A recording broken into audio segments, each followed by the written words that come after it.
Good evening, everyone. Welcome to the Zentax Talks 7. Today we'll be discussing on navigating pre-ASEAN notices. That is, எப்படி வந்து notices issue பண்றதுக்கு முன்னாடி, that is SOCAS notices issue பண்றதுக்கு முன்னாடி, what are the procedures they will be following, அதை எப்படி understand பண்றோம், and how will be responding, and how to mitigate the risks அந்த SOCAS noticesல பண்றது என்ன அப்படின்றது full அந்த செஷன்ல பாத்துக்கலாம். Going forward, first இப்போ டிபார்ட்மெண்டல் ப்ரொசீடிங்ஸ் அப்படின்னு பார்த்தா நமக்கு வந்து ஜென்ரலா that will be relating to SOCAS notice proceedings இருக்கும் இல்ல ஸ்பெஷல் ப்ரொசீடிங்ஸா இருக்கும். இப்போ SOCAS notice proceedingsல வந்துட்டு there will be pre-ASEAN proceedings இருக்கும் and after ASEAN proceedings இருக்கும். That is ஏசியன்ஸ் கொடுத்ததுக்கு அப்புறமா டிமாண்ட் ஆர்டர் இருக்கும் and tax cum recovery notices இருக்கும். ஸோ இப்போ pre SCN proceedings that is show cause notices issue பண்றதுக்கு முன்னாடி என்னென்ன ப்ரொசீஜர்ஸ் ஃபாலோ பண்ணுவாங்க அப்படின்றத வந்து நம்ம டீட்டெயிலா இன்னைக்கு பார்த்துக்கலாம். ஸோ இன்னைக்கு அஜெண்டா வந்துட்டு என்ன அஜெண்டா ஃபார் செஷன் என்ன இருக்கும் அப்படின்னா, இப்போ எஸ்சிஎன் கொடுக்கறதுக்கு முன்னாடி what are the practical processes they will be following, அதுல நம்ம ஃபேஸ் பண்ணக்கூடிய காமன் இஷ்யூஸ் என்னென்ன, and in case of audit inspection search எடுத்துட்டாங்கன்னா like how they will be going forward, அதெல்லாம் எப்படி வந்துட்டு கண்டக்ட் பண்ணுவாங்க அப்படின்றது we can have a look. So first வந்துட்டு ப்ரீ ஏசியன் ப்ரொசீடிங்ஸ். ஸோ இதுல வந்து நம்ம மேஜரா இப்போ பார்த்தோம்னா scrutiny of returns. So scrutiny of returns வந்து இப்போ நமக்கு ஆக்ட்ல எங்க சொல்லியிருக்காங்க அப்படின்னு பார்த்தா, it is on section 61 of the CGST act and that will be read with rule 99 of CGST rules. இதுல வந்து நமக்கு 61ல என்ன சொல்லியிருப்பாங்க அப்படின்னு பார்த்தா, that is the proper officer like நம்ம இப்போ ஃபர்னிஷ் பண்ற ரிட்டர்ன்ஸ் அண்ட் அதுக்கு ரிலேட்டடா இருக்க ரிட்டர்ன்ஸ் ரிலேட்டடா இருக்கிறத வச்சுட்டு they will be scrutinizing. Like இப்போ நம்ம ஃபர்னிஷ் ரிட்டர்ன்ஸ் ஃபைல் பண்ணிருக்கோம் இல்லையா, ஸோ அதுல வந்து ஏதாவது டிஃபெக்ட்ஸ் இருந்துச்சுன்னா அதை வந்து they will be communicating to us. So as a taxpayer அந்த மாதிரி டிஃபெக்ட்ஸ் இருந்துச்சுன்னா they will be communicating to us. அதுல ஏதாவது டிஸ்கிரிபன்சிஸ் அவங்க கண்டுபிடிச்சிருக்காங்க அப்படின்னா they will be communicating to us. அதுக்கு ரிப்ளை வந்து will be giving in ASMT 11 and அதை வந்து அக்செப்ட் பண்ணிருக்காங்களா இல்ல டிரா பண்ணிருக்காங்களா அப்படின்றது வந்து நம்ம பார்க்கணும். இது வந்து என்ன ஃபார்ம்ல கொடுக்கணும் அப்படின்றது is described in the rule 99 of CGST rules. First இப்போ டிபார்ட்மெண்ட்ல வந்து if they have found any scrutiny பேசிஸ்ல ஏதாவது டிஸ்கிரிபன்சிஸ் இருக்கு அப்படின்றது பார்த்தாங்க அப்படின்னா they will be issuing us ASMT 10 வந்து கொடுப்பாங்க. ஸோ அந்த ASMT 10ல ஏதாவது டிஸ்கிரிபன்சி இருக்கா அப்படின்றது வந்து they will be communicating to us. அது வந்து நம்ம பார்த்துட்டு பேஸ்ட் ஆன் தட் நமக்கு நம்ம சைடு இருந்து வந்து ரிப்ளை வந்து ASMT 11ல கொடுப்போம்.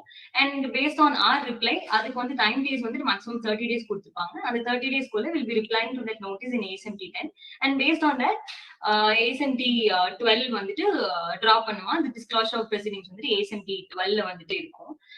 ஸோ இது வந்து மேஜரா இப்போ காமனா ஒரு ரிட்டர்ன் வந்து ஸ்க்ரூட்டினிக்கு எடுக்கிறாங்க அப்படின்னா what are the common issues என்னென்ன, அதுக்கு வாட் ஆர் த சொல்யூஷன்ஸ் அப்படின்றது வந்துட்டு வில் சி. ஸோ இதுல மேஜரா வந்து பார்த்தோம் அப்படின்னா first major issue will be GSTR 1 and 3B. Like as we are all aware, like generally இப்போ வந்து நமக்கு ஸ்க்ரூட்டினி நோட்டீஸ் வருது அப்படின்னாலே it is GSTR 1 and 3B இல்லனா 3B versus 2A அப்படி கொடுத்திருப்பாங்க.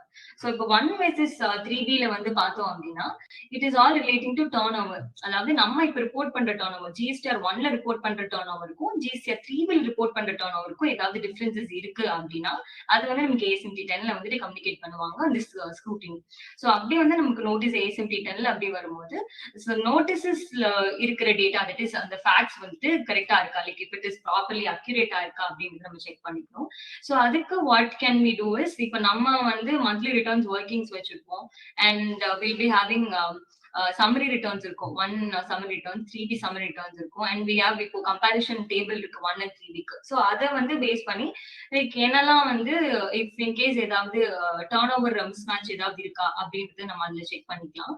ஸோ இதுக்கு வந்து இப்போ ஜெனரலி இது எதனால வரும் அப்படின்றது பார்த்தா, இப்போ early stage of implementation, that is 2017ல வந்து நமக்கு GST வந்துச்சு. அப்போ வந்து லைக் early initial stagesனால லைக் ப்ராப்பர் அண்டர்ஸ்டாண்டிங்கோ ஒரு அவேர்னஸோ வந்துட்டு அந்த அளவுக்கு இல்லாத அப்படின்னால GSTR 1 and 3Bக்கு தேவர் டிஃபரன்சஸ் வந்துட்டு நிறையவே இருந்துச்சு. ஸோ அதுக்காக தான் இப்போ GST கவுன்சில் வந்து என்ன பண்ணினாங்கன்னா இந்த சர்க்குலர் ஒன்று 26/2017 தட் இஸ் 29 December 2017ல வந்துட்டு ஃபைலிங் ஆஃப் ரிட்டர்ன்ஸ் அதாவது இப்போ காமனா இப்போ what will be do it's 3 week என்ன டியூ டேட்ஸ் ஒன் ஒன் இப்போ ஃபைல் பண்ணும் லைக் காமன் எரர்ஸ் ஏதாவது இருந்தா எப்படி ஹேண்டில் பண்ணும் like what are the due dates அப்படி இதெல்லாம் வச்சு ஒரு சர்க்குலர் வந்து ரிலீஸ் பண்ணாங்க. பேஸ்ட் ஆன் தட் சர்க்குலர் நம்ம வந்து செக் பண்ணிக்கலாம். ஸோ ஜென்ரலா இப்போ 1-3 வீக்கு எந்த மாதிரி கேசஸ்ல வந்து டிஃபரன்சஸ் வரும் அப்படின்னு பார்த்தோம்னா like what ever say is like ஜென்ரலா இந்த அன்அவேர்னஸ்னால தான் அப்படின்னு சொல்ல முடியும். இப்போ வந்து ஏர்லி ஸ்டேஜஸ்லாம் வந்து ஃபர்ஸ்ட் ஒன்னா என்னன்னு தெரிஞ்சிருக்கும், 3Bனா வந்துட்டு என்ன அப்படின்ற அண்டர்ஸ்டாண்டிங் இருந்திருக்கும். ஸோ இதெல்லாம் இருந்தா நம்ம ப்ராப்பரா ரிப்போர்ட் பண்ணிப்போம். But sometimes there are errors. Like இப்போ வந்து சே ஃபார் எக்ஸாம்பிள் இப்போ 0 ரேட்டட் கூட்ஸ் இருக்கு அப்படின்னா ஜிஎஸ்டிஆர் 1ல வந்துட்டு நம்ம கரெக்டா காமிச்சிருப்போம்.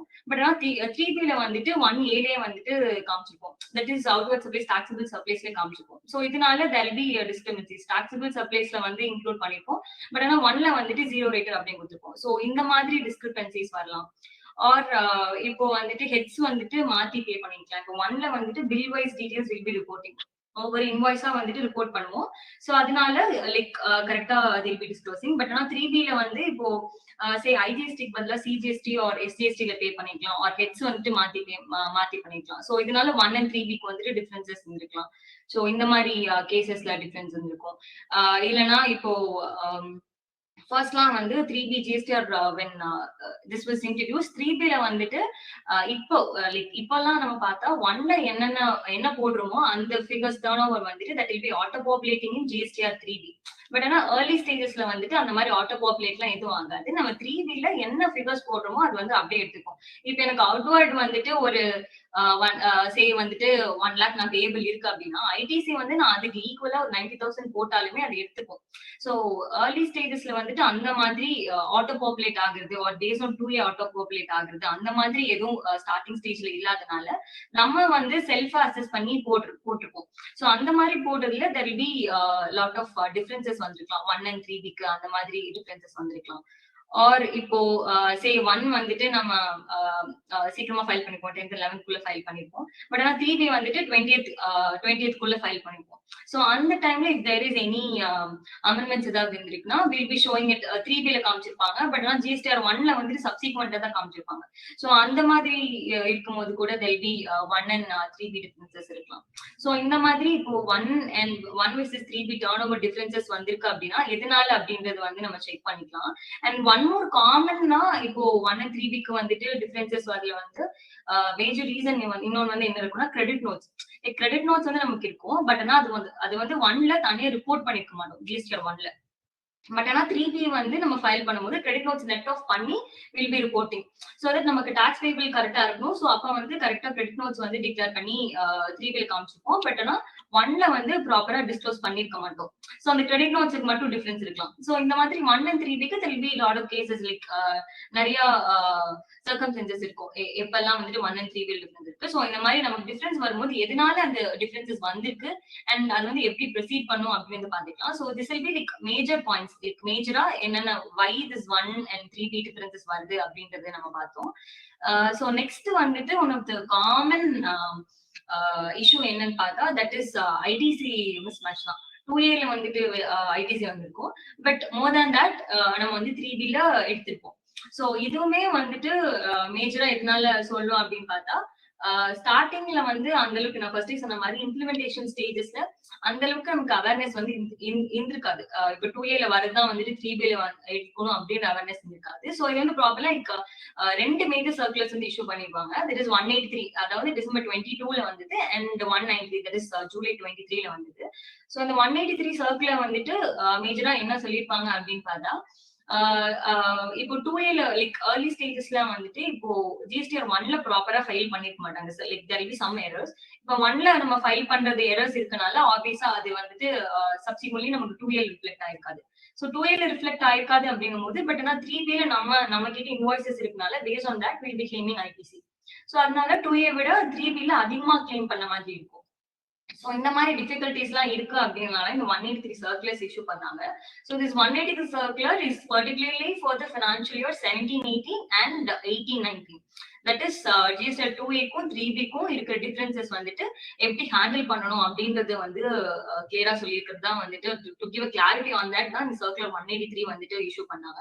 சோ இந்த 183ல வந்து மேஜரா இப்போ இந்த 2A-ல வராதது 3B-ல நம்ம எடுத்திருக்கோம் அப்படின்னா எப்படி ஹேண்டில் பண்ணோம் அப்படின்னு தான். சோ இதுல மேஜரா இப்போ 2A-ல வரலனாலும் இப்போ ஜெனரலா நமக்கு ஐடிசி அவைல் பண்ணோம்னா செக்ஷன் 16(2) வந்து நம்ம செக் பண்ணோம். லைக் அந்த கண்டிஷன்ஸ் எல்லாமே சாட்டிஸ்ஃபை ஆகியிருந்தாதான் will be able to claim the ITC.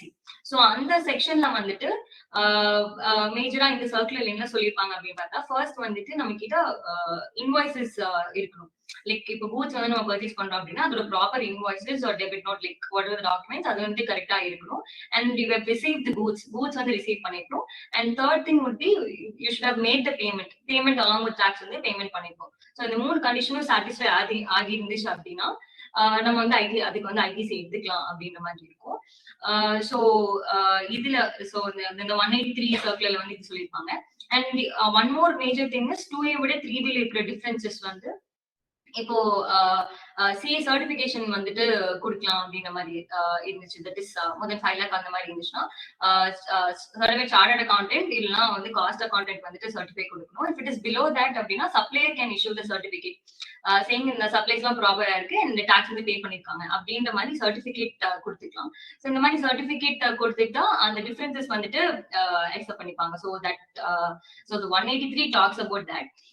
இப்போ சர்க்குலர் இந்த 193 வந்து என்ன அப்படின்னு பார்த்தா, இப்போ ஃபர்ஸ்ட் இன்ட்ரடக்ஷன் ஸ்டேஜ் அப்போ ஜிஎஸ்டிஆர் 2A வந்துட்டு நமக்கு அவைலபிளா இருந்திருக்காது. So based on whatever invoices we have we will have avail the credit in 3B. But ஆனா அந்த சப்சிக்வெண்ட் பீரியட்ல தான் வந்துட்டு 2A வந்துச்சு. ஸோ அது ஸ்டார்டிங்ல வந்துட்டு அந்த differences that is 2A and 3B-க்கு வந்துட்டு 20% அவைல் பண்ணலாம் இருந்துச்சு. And subsequently they reduce to 10% and 5% கொண்டு வந்தாங்க. அதுக்கப்புறமா இது வந்துட்டு they reduced it to like 2A இருந்தா மட்டும்தான் எடுத்துக்கலாம் அப்படின்ற மாதிரி கொண்டு வந்திருந்தாங்க. சோ இதெல்லாம் வந்துட்டு நம்ம கரெக்டா இருக்கா அப்படின்னு செக் பண்ணிக்கலாம். நெக்ஸ்ட் திங் would be இப்போ புதுசா அந்த செக்ஷன் 16(2)ல வந்துட்டு கிளாஸ் ஏன்னு வந்துட்டு இன்ட்ரோடியூஸ் பண்ணிருந்தாங்க. தட் இஸ் அது வந்து எஃபெக்ட் ஃப்ரம் ஜனவரி 22ல இருந்து தான். சோ அது வந்து என்னன்னு பார்த்தா இப்போ சப்ளையர்ஸ் வந்து they would have filed their GSTR 1ல. சோ அது 1ல ஃபைல் பண்ணிட்டு நமக்கு 2B-ல ரிஃப்ளெக்ட் ஆகும். So once invoices is getting reflected in 2B-ல ரிஃப்ளெக்ட் ஆனா மட்டும்தான் you can take the credit. But ஆனா அது வந்து எப்ப எஃபெக்டிவா ஆகும் அப்படின்னு பார்த்தா 1st January 2022ல இருந்து it comes into an effect. So அப்ப இருந்து what ever the invoices that is reflecting in GSTR 2B மட்டும் தான் நம்ம எடுத்துக்க முடியும். So that is with respect to this 16(2)A. அதே மாதிரி இந்த ரெஸ்ட்ரிக்ஷன் ரூல்ஸ் அதாவது 20% or 10% அதெல்லாமே கொண்டு வந்தது வந்துட்டு ரூல் 36(4)ல கொண்டு வந்தாங்க. அதுவுமே it is effective from October 2019ல இருந்தா இட் இஸ் எஃபெக்டிவ். சோ அது வரைக்கும் இந்த சர்க்குலர் 183 will hold good. அதாவது அக்டோபர் 2019 அப்புறமா தான் இந்த 36(4) வந்துச்சு. இந்த 36(4)ல தான் we have this 20% எக்ஸஸ் எடுத்துக்கலாம், 10% எக்ஸஸ் எடுத்துக்கலாம், or 20, 5% இதெல்லாம் வந்தது. சோ அது வரைக்கும் this 183 சர்க்குலர்ல கொடுத்திருக்க மாதிரி ஐடிசி எடுத்துக்கணும். So one more thing is இந்த கோவிட் டைம்ல வந்துட்டு ரிலாக்ஸேஷன் கொடுத்திருந்தாங்க இந்த 36(4). அதுவே வந்துட்டு நம்ம என்னன்றது கரெக்டா பாத்துக்கலாம். So this is all with regard to 2A versus 3B. So 2A versus 3B வந்துட்டு நமக்கு காமனா it is very common. இப்போ notices as நாங்க வந்துட்டு எக்ஸ்க்ளூசிவா சென்டாக்ஸ் வந்து லிட்டிகேஷன்ஸ் ஹேண்டில் பண்ற மாதிரி 10 out of like 8 out of 10 நோட்டீஸ்ல வந்துட்டு இந்த ஐடிசி டிஃபரன்சஸ் வந்து வந்துரும். சோ மேஜரா அதுல பாத்தீங்கன்னா மேஜர் பாயிண்ட்ஸ் வந்துட்டு இதுதான் கவர் ஆயிருக்கும். சோ இதெல்லாம் இந்த கண்டிஷன்ஸ் இந்த சர்க்குலர் இந்த ரூல்ஸ் இந்த செக்ஷன்ஸ் இதெல்லாமே நம்ம செக் வச்சுட்டு எப்படி 2A விட எவ்வளவு எக்ஸஸ் எடுத்திருக்காங்க அப்படின்றத பார்த்துட்டு we can go forward. Next thing would be GSTR 7, the turnover difference. இதுலமே வந்துட்டு GSTR 7 and the turnover that is reporting in GSTR 1 or 3B. GSTR 7 வந்துட்டு எப்போ ஃபைல் பண்ணுவோம் அப்படின்னு பார்த்தா GST TDS வந்துட்டு யார் டிடெக்ட் பண்ணாங்க they will be filing GSTR 7. So GSTR 7 வந்துட்டு it is mostly it will be by the government departments, local authorities அவங்கலாம் வந்து ஃபைல் பண்றதா இருக்கும். So when the transaction அதாவது இந்த பர்ச்சேஸ் பண்ற transaction if it exceeds 2.5 lakhsக்கு மேல போச்சுன்னா TDS வந்துட்டு 2% டிடக்ட் பண்ணுவாங்க. That is 1% GST and 1% SGST. So if we deduct பண்ற TDS வந்துட்டு this is the government department will be deducting this TDS. இந்த இதுல ரிப்போர்ட் பண்ற amount of turnover and 1 and 3 bill report பண்ற turnover வந்துட்டு match ஆகும். So இது வந்துட்டு மேட்ச் ஆகல, if there is any discrepancy in this அப்படின்னா இந்த ஸ்க்ரூட்டினில வந்துட்டு அதுவும் வந்துட்டு ஒரு பாயிண்டா வரும். தட் இஸ் GSTR 7ல வந்துட்டு வேல்யூ இவ்வளவு இருக்கு, பட் ஆனா 1 or 3 பில் வந்துட்டு வேல்யூ இவ்வளவு இருக்கு அப்படின்னு சொல்லிட்டு சோ அது வந்துட்டு நம்ம மேட்ச் பண்ற மாதிரி பாத்துக்கலாம். So that is with respect to GSTR 7 versus GSTR 1 or 3B. Going to next GSTR 8 versus 3B or 1. GSTR 8 வந்து என்னன்னு பார்த்தா இப்ப ஜெனரலா e-commerce operators வந்து they have to file this GSTR 8. இப்போ சே ஒரு சப்ளையர் இருக்காங்க, e-commerce operator generally we all know like Amazon or Flipkart அந்த மாதிரி இருக்கவங்க இ-காமர்ஸ் ஆபரேட்டர்னு சொல்லுவோம். சோ இப்போ ஒரு சப்ளையர் வந்துட்டு அமேசான்ல வந்து சேல் பண்றாங்க அப்படின்னா the particular e-commerce operators Amazon or Flipkart like whomsoever is dealing with it, அவங்க வந்துட்டு they are responsible to collect TCS. So அவங்க இப்போ சப்ளைஸ் வந்து they'll be collecting TCS and the collect பண்ண TCS they'll be reporting in GSTR 8. So அப்படியே report பண்ணும்போது அந்த that value and GSTR 1 or 3 அந்த வேல்யூ இது ரெண்டு அவுட்வர்ட் சப்ளைஸ் வந்து மேட்ச் ஆகும். சோ இது வந்து மேட்ச் ஆகல அப்படின்னா நமக்கு வந்துட்டு டிஸ்கிரிபன்சி வரும் and there will be mismatch வரும். சோ இந்த மாதிரி ரிப்போர்ட் பண்ற GSTR 7 or GSTR 8ல ரிப்போர்ட் பண்ற TDS as well as TCS வந்துட்டு சப்ளையர் வந்துட்டு can take credit. அது வந்து 2 year reflect ஆயிருக்கும், they can take credit. But the one thing that they should make clear is 7 or 8ல இருக்கிற turnover-ம் 3B or 1ல இருக்கிற turnover-ம் match ஆகும். If there is any discrepancy இதுல வந்துட்டு ஏதாவது changes இருக்கு, I mean if it is not matching அப்படின்னா that will be called for scrutiny-ல வந்துட்டு அது ஒரு பாயிண்டா வந்துட்டு and that will be communicated to us. So இது வந்துட்டு நம்ம செக் பண்ணிக்கணும். Next one more common thing is GSTR 9 verification. So இப்ப நம்ம 9 ஜெனரலா ஆடிட் பண்ணும்போது வந்து we'll be checking one summary, 3B summary இது எல்லாமே பார்த்துட்டு தான் நம்ம 9 ஃபைல் பண்ற மாதிரி இருக்கும். சோ அப்படி இருக்கும்போது if turnover வந்து 1ல 3B ஒரு turnover இருக்கு, பட் ஆனா GSTR 9ல வந்துட்டு நம்ம if you're showing more or less on than that, so அப்படி இருக்கும்போது there will be variation in this. So அது வந்து நம்ம ப்ராப்பரா செக் பண்ணிக்கணும். அதே மாதிரி ITC வந்து இப்போ 3B நம்ம ரிப்போர்ட் பண்ணிக்கிற ITC விட if you are reporting more in GSTR 9 or we claiming less than what is in 3B அப்படின்னா அதுக்கும் வந்துட்டு வரும். or any other mismatches like இப்போ tax payable இருக்கும், 3B வந்துட்டு tax payable amount ஒன்னு இருக்கு, பட் ஆனா we have reported tax payable வந்து if it is not matching in GSTR 9. 3B ஒரு tax payable இருக்கு சம்மரியில, பட் ஆனா 9ல வந்துட்டு வேற tax payable summary வேற amount இருக்கு. if it is not matching அப்படின்னா there will be variation in that. So இந்த மாதிரி variation இருக்கிறதுக்கும் will be receiving notices. Going to next, interest on belated filing.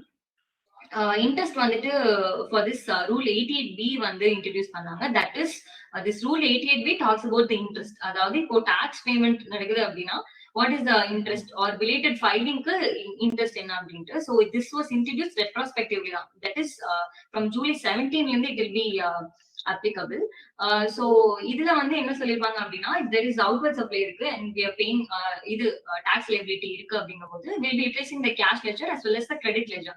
So whatever this there is in credit ledger அதை replace பண்ணிட்டு balance portion we'll be using the cash ledger use பண்ணி we'll be making the payment.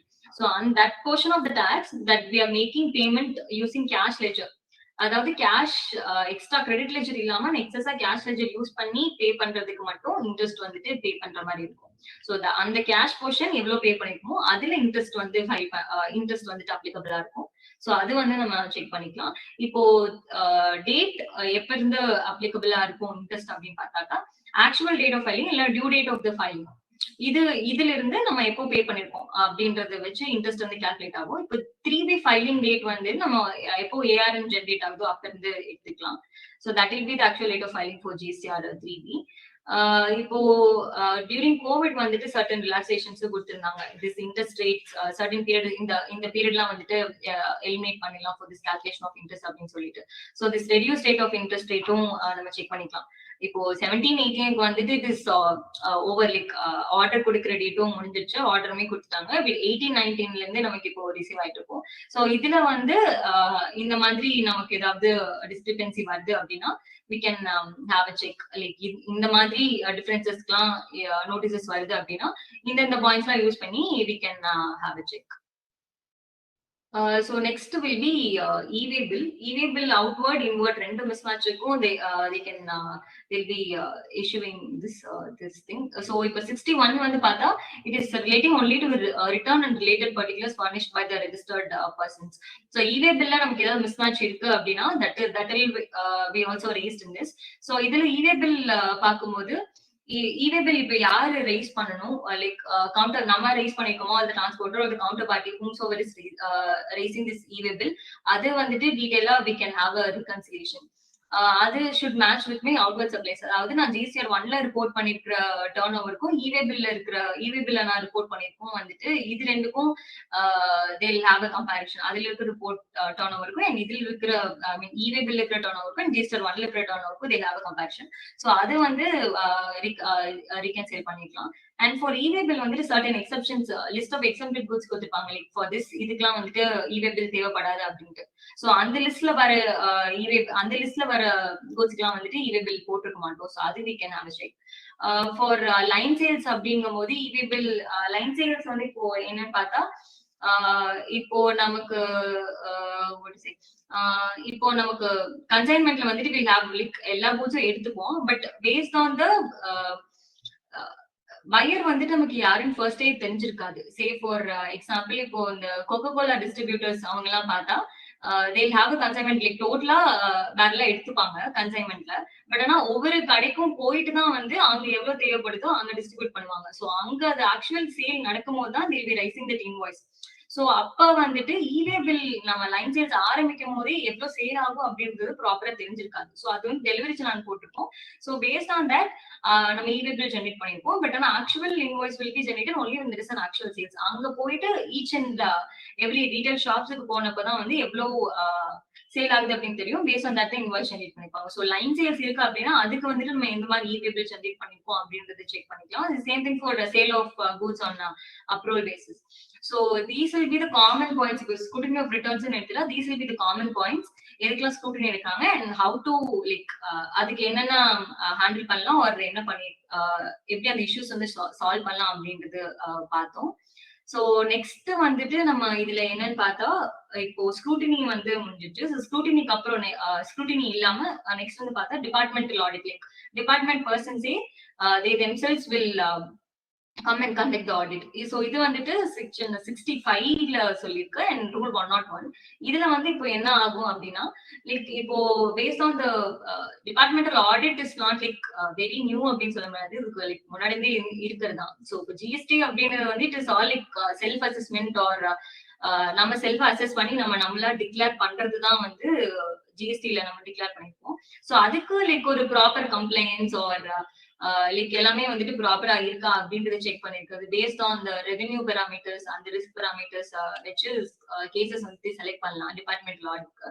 So அந்த மாதிரி cases select பண்ணும்போது டிபார்ட்மெண்ட்ல இருந்து they should the proper officer that is இதுக்கு வந்து கமிஷனர் தான் they can issue this 81. 81 வந்து என்னன்னு பார்த்தா இப்போ particular tax payer is selected for the scrutiny அப்படின்னா at least like 15 days prior audit conduct பண்றதுக்கு 15 daysக்கு முன்னாடி 8001 வந்துட்டு இஷ்யூ பண்ணிருக்கோம்.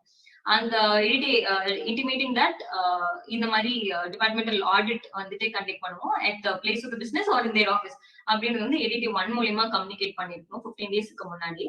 அண்ட் ஆஃப்டர் தட் discrepancies ஏதாவது இருக்கு அப்படின்னா that will be noted and that will be communicated to the taxpayer.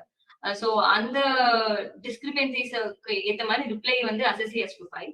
So அந்த ரிப்ளைக்கு after the assessee is given the taxpayer is given the reply, அதுக்கப்புறமா இந்த findings of the auditல வந்துட்டு என்னென்ன பார்த்திருக்காங்க, what are the differences அப்படின்றது எல்லாமே 82ல வந்து issue பண்ணுவாங்க. That will be like 30 days. அந்த ஆடிட் முடிஞ்சு 30 daysக்குள்ள 82 வந்து கொடுத்திருப்பாங்க. சோ ஃபர்ஸ்ட் வந்து நோட்டீசஸ் 15 days முன்னாடி 81 கொடுப்பாங்க அண்ட் டிஸ்கிரிபன்சிஸ் ஏதாவது இருந்தா they will be communicating to us. அதுல ஏதாவது ரிப்ளை அதுக்கு வந்து we will be filing in reply and அதுக்கப்புறமா 82 வந்துட்டு they will be issuing. So இதுல வந்து ப்ராப்பர் ஆபீசர் லைக் யாரு டாக்ஸ் அத்தாரிட்டிஸ்ன்னு சொல்றோம். சோ டாக்ஸ் அத்தாரிட்டிஸ் வந்து like who can issue this ADT 1 ADT 2 அப்படின்னு பார்த்தா இது ஏடிடி 1 அண்ட் ஏடிடி 2 வந்துட்டு deputy or additional assistant commission of central tax மட்டும் தான் வந்து ஏடிடி 1 ஆர் ஏடிடி 2 வந்து கொடுக்க முடியும்.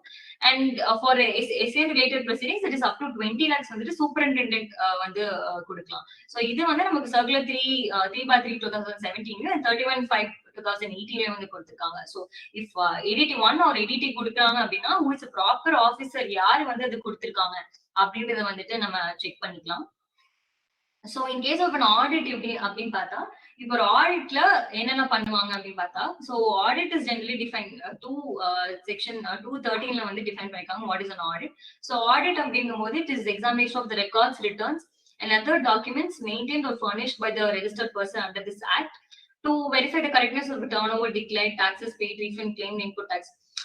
So அதுதான் இந்த டெஃபினேஷன் வந்து பார்த்தாலே we can understand that இப்போ நம்ம we have the records நம்ம கிட்ட ரெக்கார்ட்ஸ் மெயின்டைன் பண்ணிப்போம் ரிட்டர்ன்ஸ் இருக்கும் and other documents இது எல்லாமே வந்துட்டு they will be examined.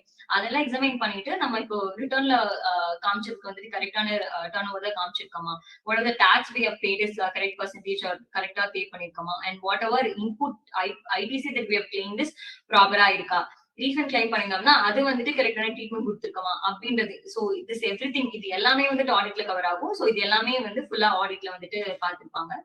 So இப்போ வந்து கமென்ஸ்மெண்ட் ஆஃப் ஆடிட் அப்படின்றது வந்து என்ன அப்படின்னு பார்த்தா commencement of audit shall mean the date on which the records and other documents called for by the tax authorities are made available by the registered person or the actual institution of the audit at the place of business, whichever is later. So இப்ப வந்து நம்ம இங்க முன்னாடி பார்த்தோம்னா audit is to be completed in 3 months from the commencement of the audit அப்படின்னு இருக்கு இல்லையா. So commencement of audit வந்துட்டு டெஃபினிஷன் கொடுத்திருக்காங்க.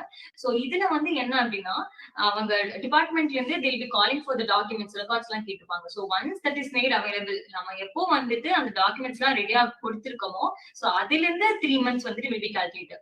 இப்போ they have started audit வந்துட்டு ஆக்சுவலா they have started audit at this place, but ஆனா அதுக்கப்புறமா தான் we have given our records and documents கொடுத்திருக்கோம் அப்படின்னா whichever is later அப்படின்னு போயிடும். சோ லேட்டர் அப்படிங்கும் போது whenever we have given all the records and documents so அதுல இருந்து 3 months தான் கணக்கு. சோ அதுல இருந்து 3 months வரைக்கும் they can give the discrepancies. So this will be for the commencement of an audit. So இப்போ ஒரு ஆடிட் வருது அப்படின்னா வாட் ஆர் தி ரெக்கார்ட்ஸ், என்னென்ன ரெக்கார்ட்ஸ் வந்துட்டு ஜெனரலா நம்ம வச்சிருக்கணும் அப்படின்றது பார்த்துலாம். சோ இதுக்கு செக்ஷன் 35 and 36 வந்து சொல்லிருப்பாங்க. சோ ஜெனரலா இப்போ ரெஜிஸ்டர் பிளேஸ் ஆஃப் பிசினஸ்ல அடிஷனல் பிளேஸ் ஆஃப் பிசினஸ்லயும் we should have all the records and returns pertaining details இருக்கும். சோ அதுல மேஜரா இஃப் ப்ரொடக்ஷன் ஆர் மேனுஃபேக்சரிங் பண்றோம் அப்படின்னா அதுக்கு ரிலேட்டடான லெஜர் காப்பீஸ் அண்ட் அதுக்கு ரிலேட்டடான டீடைல்ஸ் எல்லாமே இருக்கும். For outward supply and inward supplies இருந்துச்சுன்னா அதோட ப்ராப்பர் ரெஜிஸ்டர்ஸ் இன்வாய்சஸ் அது எல்லாமே இருக்கும். ஸ்டாக் இருக்குன்னா ஸ்டாக் ரெஜிஸ்டர்ஸ் எல்லாம் ப்ராப்பரா மெயின்டைன் பண்ணிருக்கோம். இஃப் ஐடிசி அவைல் பண்ணிருக்கோம் அப்படின்னா அதுக்கு proper workings like if in case common credit இருந்துச்சுன்னா அது வந்து எப்படி ரிவர்சல் பண்ணிருக்கோம், இஃப் இட் இஸ் ஏதாவது பிளாக் இருக்குன்னா அது வந்து நம்ம அவைல் பண்ணாம இருந்திருக்கோம். சோ அதெல்லாம் வந்துட்டு ப்ராப்பரா they should maintain a record for that. அந்த லெட்ஜர்ஸும் வந்துட்டு they should have at their place of business. And output tax payable if exports ஏதாவது இருக்கு, goods and services exports பண்ணிருக்கோம் அப்படின்னா அதுக்கு ரிலேட்டடான சப்போர்ட். RCM இருக்குன்னா அப்படின்னா அதுக்கு RCM வந்து தனி லெஜர் ஆர் எதுக்கெல்லாம் வந்துட்டு RCM இஸ் நம்ம பிசினஸ்ல இதெல்லாம் வந்துட்டு RCM இஸ் லைபிள் அண்ட் அதெல்லாம் வந்து அதுக்குன்னு ப்ராப்பர் ஒர்க்கிங்ஸ் ஆர் இந்த இன்வாய்சஸ்க்கு we have claimed RCM அப்படின்ற details we can have like all the other documents like invoice, delivery challan, credit notes, debit notes இந்த மாதிரி எல்லாமே all the relevant documents இதெல்லாமே வந்து மெயின்டைன் பண்ணிருக்கோம்.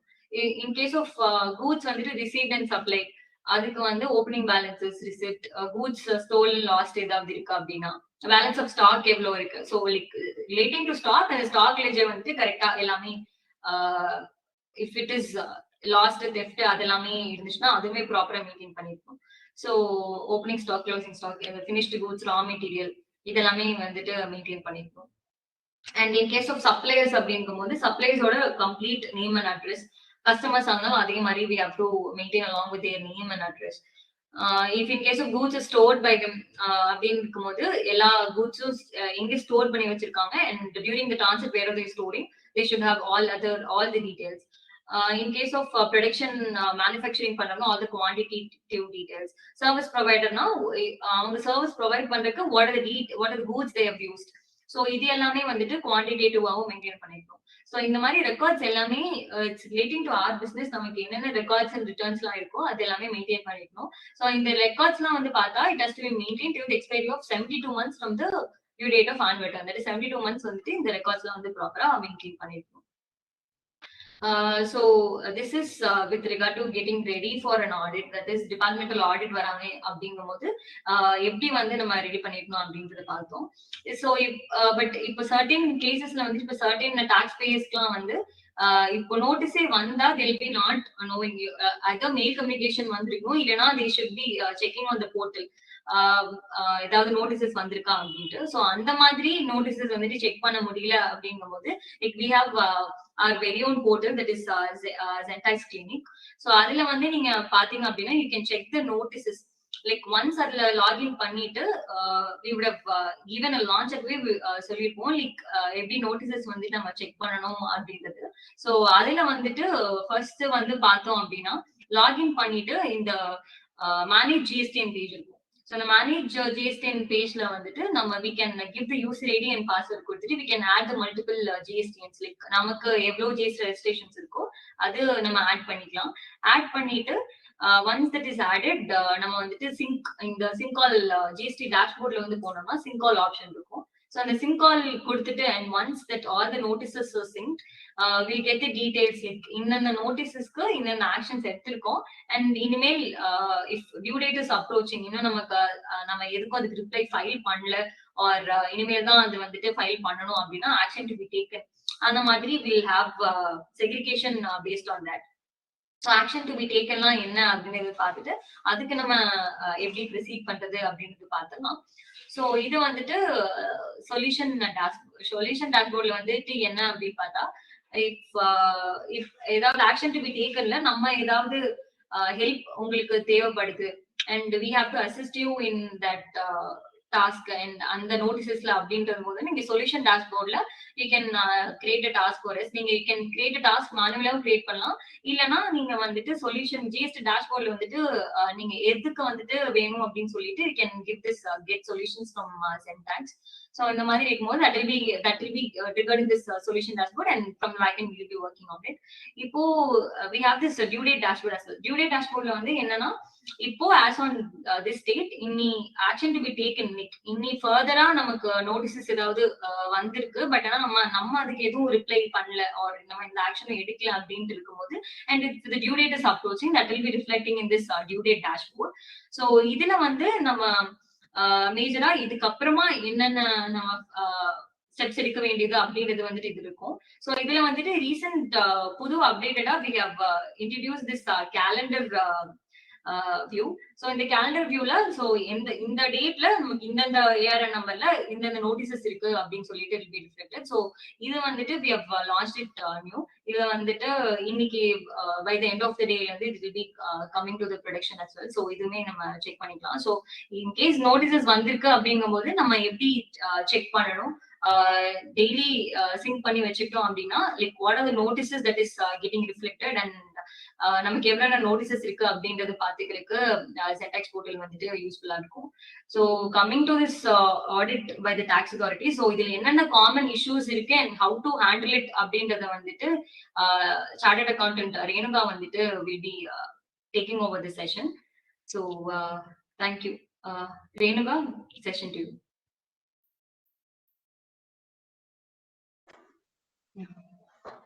Hello. Good evening to all present here. First of all, I want to wish every one of you a very happy new year. You are in 2024. So now coming to the session, actually first I want to give an important update that I will give after the session, because இப்போ அந்த update கொடுத்தேன் அப்படின்னா வந்துட்டு அந்த செஷனோட flow cut ஆயிடும். So session முடிஞ்சதுக்கு அப்புறம் ஒரு இம்பார்ட்டன்ட் அப்டேட் இருக்கு, ஐ வில் கிவ். இப்போ வந்துட்டு பார்த்தோம் அப்படின்னா ஓகே டிபார்ட்மெண்டல் ஆடிட் பத்தி தான் ஃபுல்லாவே பார்த்துட்டு இருக்கோம். ஆக்சுவலா வந்து ரொம்ப நல்லாவே எக்ஸ்பிளைன் பண்ணியிருந்தாங்க. ஸ்க்ரூட்னில வந்துட்டு என்னென்ன பண்ணணும் அப்படிங்கிறது வந்துட்டு ஸ்க்ரூட்னில வந்து எப்படிலாம் வந்துட்டு டிபார்ட்மெண்ட்ல இருந்து நோட்டீஸ் கொடுப்பாங்க, என்னென்ன இஷ்யூஸ் இருக்கும், அதுக்கு நம்ம என்னென்ன மாதிரியான சொல்யூஷன்ஸ் கொடுக்கலாம் அப்படிங்கறது வந்துட்டு ஆக்சுவலா எக்ஸ்பிளைன் நீட்லி. இப்போ நான் வந்து இப்போ என்ன பண்ண போறேன் அப்படின்னு பாத்தீங்கன்னா, இப்போ ஆடிட் இப்போ ஸ்க்ரூட்னின்னு பாத்தீங்கன்னா நம்ம என்ன ரிட்டர்ன்ஸ் பப்ளிஷ் பண்ணிருக்கோமோ அதுல இருந்து அவங்க வந்து இஷ்யூஸ் ரைஸ் பண்றது வந்துட்டு ஸ்க்ரூட்னி ஆஃப் ரிட்டர்ன்ஸ்லேயே வந்துடும். இப்போ இன்கேஸ் ஆடிட் வராங்க, இப்போ வந்து தெரிஞ்சிருக்கும் மோஸ்ட் ஆஃப் த கார்பரேட்ஸ் வந்துட்டு டிபார்ட்மெண்டல் ஆடிட் கண்டக்ட் பண்ணியிருந்தாங்க. ஸோ டைரக்டாவே அவங்களோட பிசினஸ் ப்ராமிசஸ்க்கு வந்துட்டு எல்லா ரெக்கார்ட்ஸையும் செக் பண்ணிட்டு இஷ்யூஸ்லாம் வந்து என்னென்ன அப்படின்னு சொல்லிட்டு queries-லாம் ரைஸ் பண்ணிட்டு போயிருக்காங்க. ஸோ அந்த மாதிரி நாங்க வந்து இப்போ ஆல்மோஸ்ட் வந்து நிறைய டிபார்ட்மெண்டல் நோட்டீஸ் ஹேண்டில் பண்ணதுனால ஸோ அதுல வந்துட்டு என்னென்ன காமனான இஷ்யூஸ் இப்போ வந்து எங்களுக்கு ஒரு 10 நோட்டீசஸ் வந்து வருது அப்படின்னா அதுல ஆல்மோஸ்ட் வந்து ஒரு 5 to 6 நோட்டீசஸ்ல இந்த இஷ்யூஸ் இல்லாம இருக்கவே இருக்காது. ஸோ அந்த மாதிரி ரொம்ப காமனான இஷ்யூஸ், அதுக்கு என்ன சொல்யூஷன்ஸ் கொடுக்கலாம், அதுக்கெல்லாம் நம்ம வந்து ஏன் டாக்ஸ் பே பண்ணணும், நமக்கு அதுக்கெல்லாம் பே பண்ணவே தேவையில்லை, நமக்கு அதுக்கு எக்ஸாக்ட் சொல்யூஷன் இருக்கு அப்படிங்கிற இருக்கிறதா நாங்க இப்போ வந்து ஷேர் பண்ண போறோம். ஸோ என்னென்ன வந்துட்டு காமனான இஷ்யூஸ் ரைஸ் பண்றாங்க, அதுக்கு நம்மளால வந்து என்னென்ன நம்ம சொல்யூஷன்ஸ் கொடுக்குறோம் அப்படிங்கிறது தான். இப்போ இதுல வந்து பாத்தீங்க அப்படின்னா ஃபர்ஸ்ட் வந்துட்டு டிபார்ட்மெண்ட்ல இருந்து ரைஸ் பண்ற இஷ்யூ வந்து இம்போர்ட் டிரான்சாக்ஷன் வந்து இம்போர்ட் டிரான்சாக்ஷன் யூஸ்வலி பிசினஸ்ல இருக்கிறவங்களுக்கு அதை பத்தி நாலேஜ் இருக்கும். ஸோ இம்போர்ட் டிரான்சாக்ஷன் இப்போ இல்லாதவங்களுக்கு பாத்தீங்க அப்படின்னா வந்துட்டு அதை பத்தி கொஞ்சம் அவேர்னஸ் இருக்காது. ஸோ இப்போ அதை பத்தி தான் நான் இப்போ சொல்ல போறேன். ஸோ இம்போர்ட் டிரான்சாக்ஷன்ல வந்துட்டு சிஐஎஃப் பேசிஸ் அப்படின்னு சொல்லுவாங்க, காஸ்ட் இன்சூரன்ஸ் ரைட்னு சொல்லிட்டு. இதுல வந்துட்டு டிபார்ட்மெண்ட் வந்து என்ன இஷ்யூ ரைஸ் பண்றாங்க அப்படின்னா, நம்ம வந்து யூஸ்வலா நமக்கு தெரியும் ஆர்சிஎம் நோட்டிபிகேஷன் 13/2017 வந்து என்ன கொடுத்திருக்காங்க அப்படின்னா வந்துட்டு இம்போர்ட் ஆஃப் சர்வீசஸ் பண்ணா ஆர்சிஎம்ல வந்து we need to pay.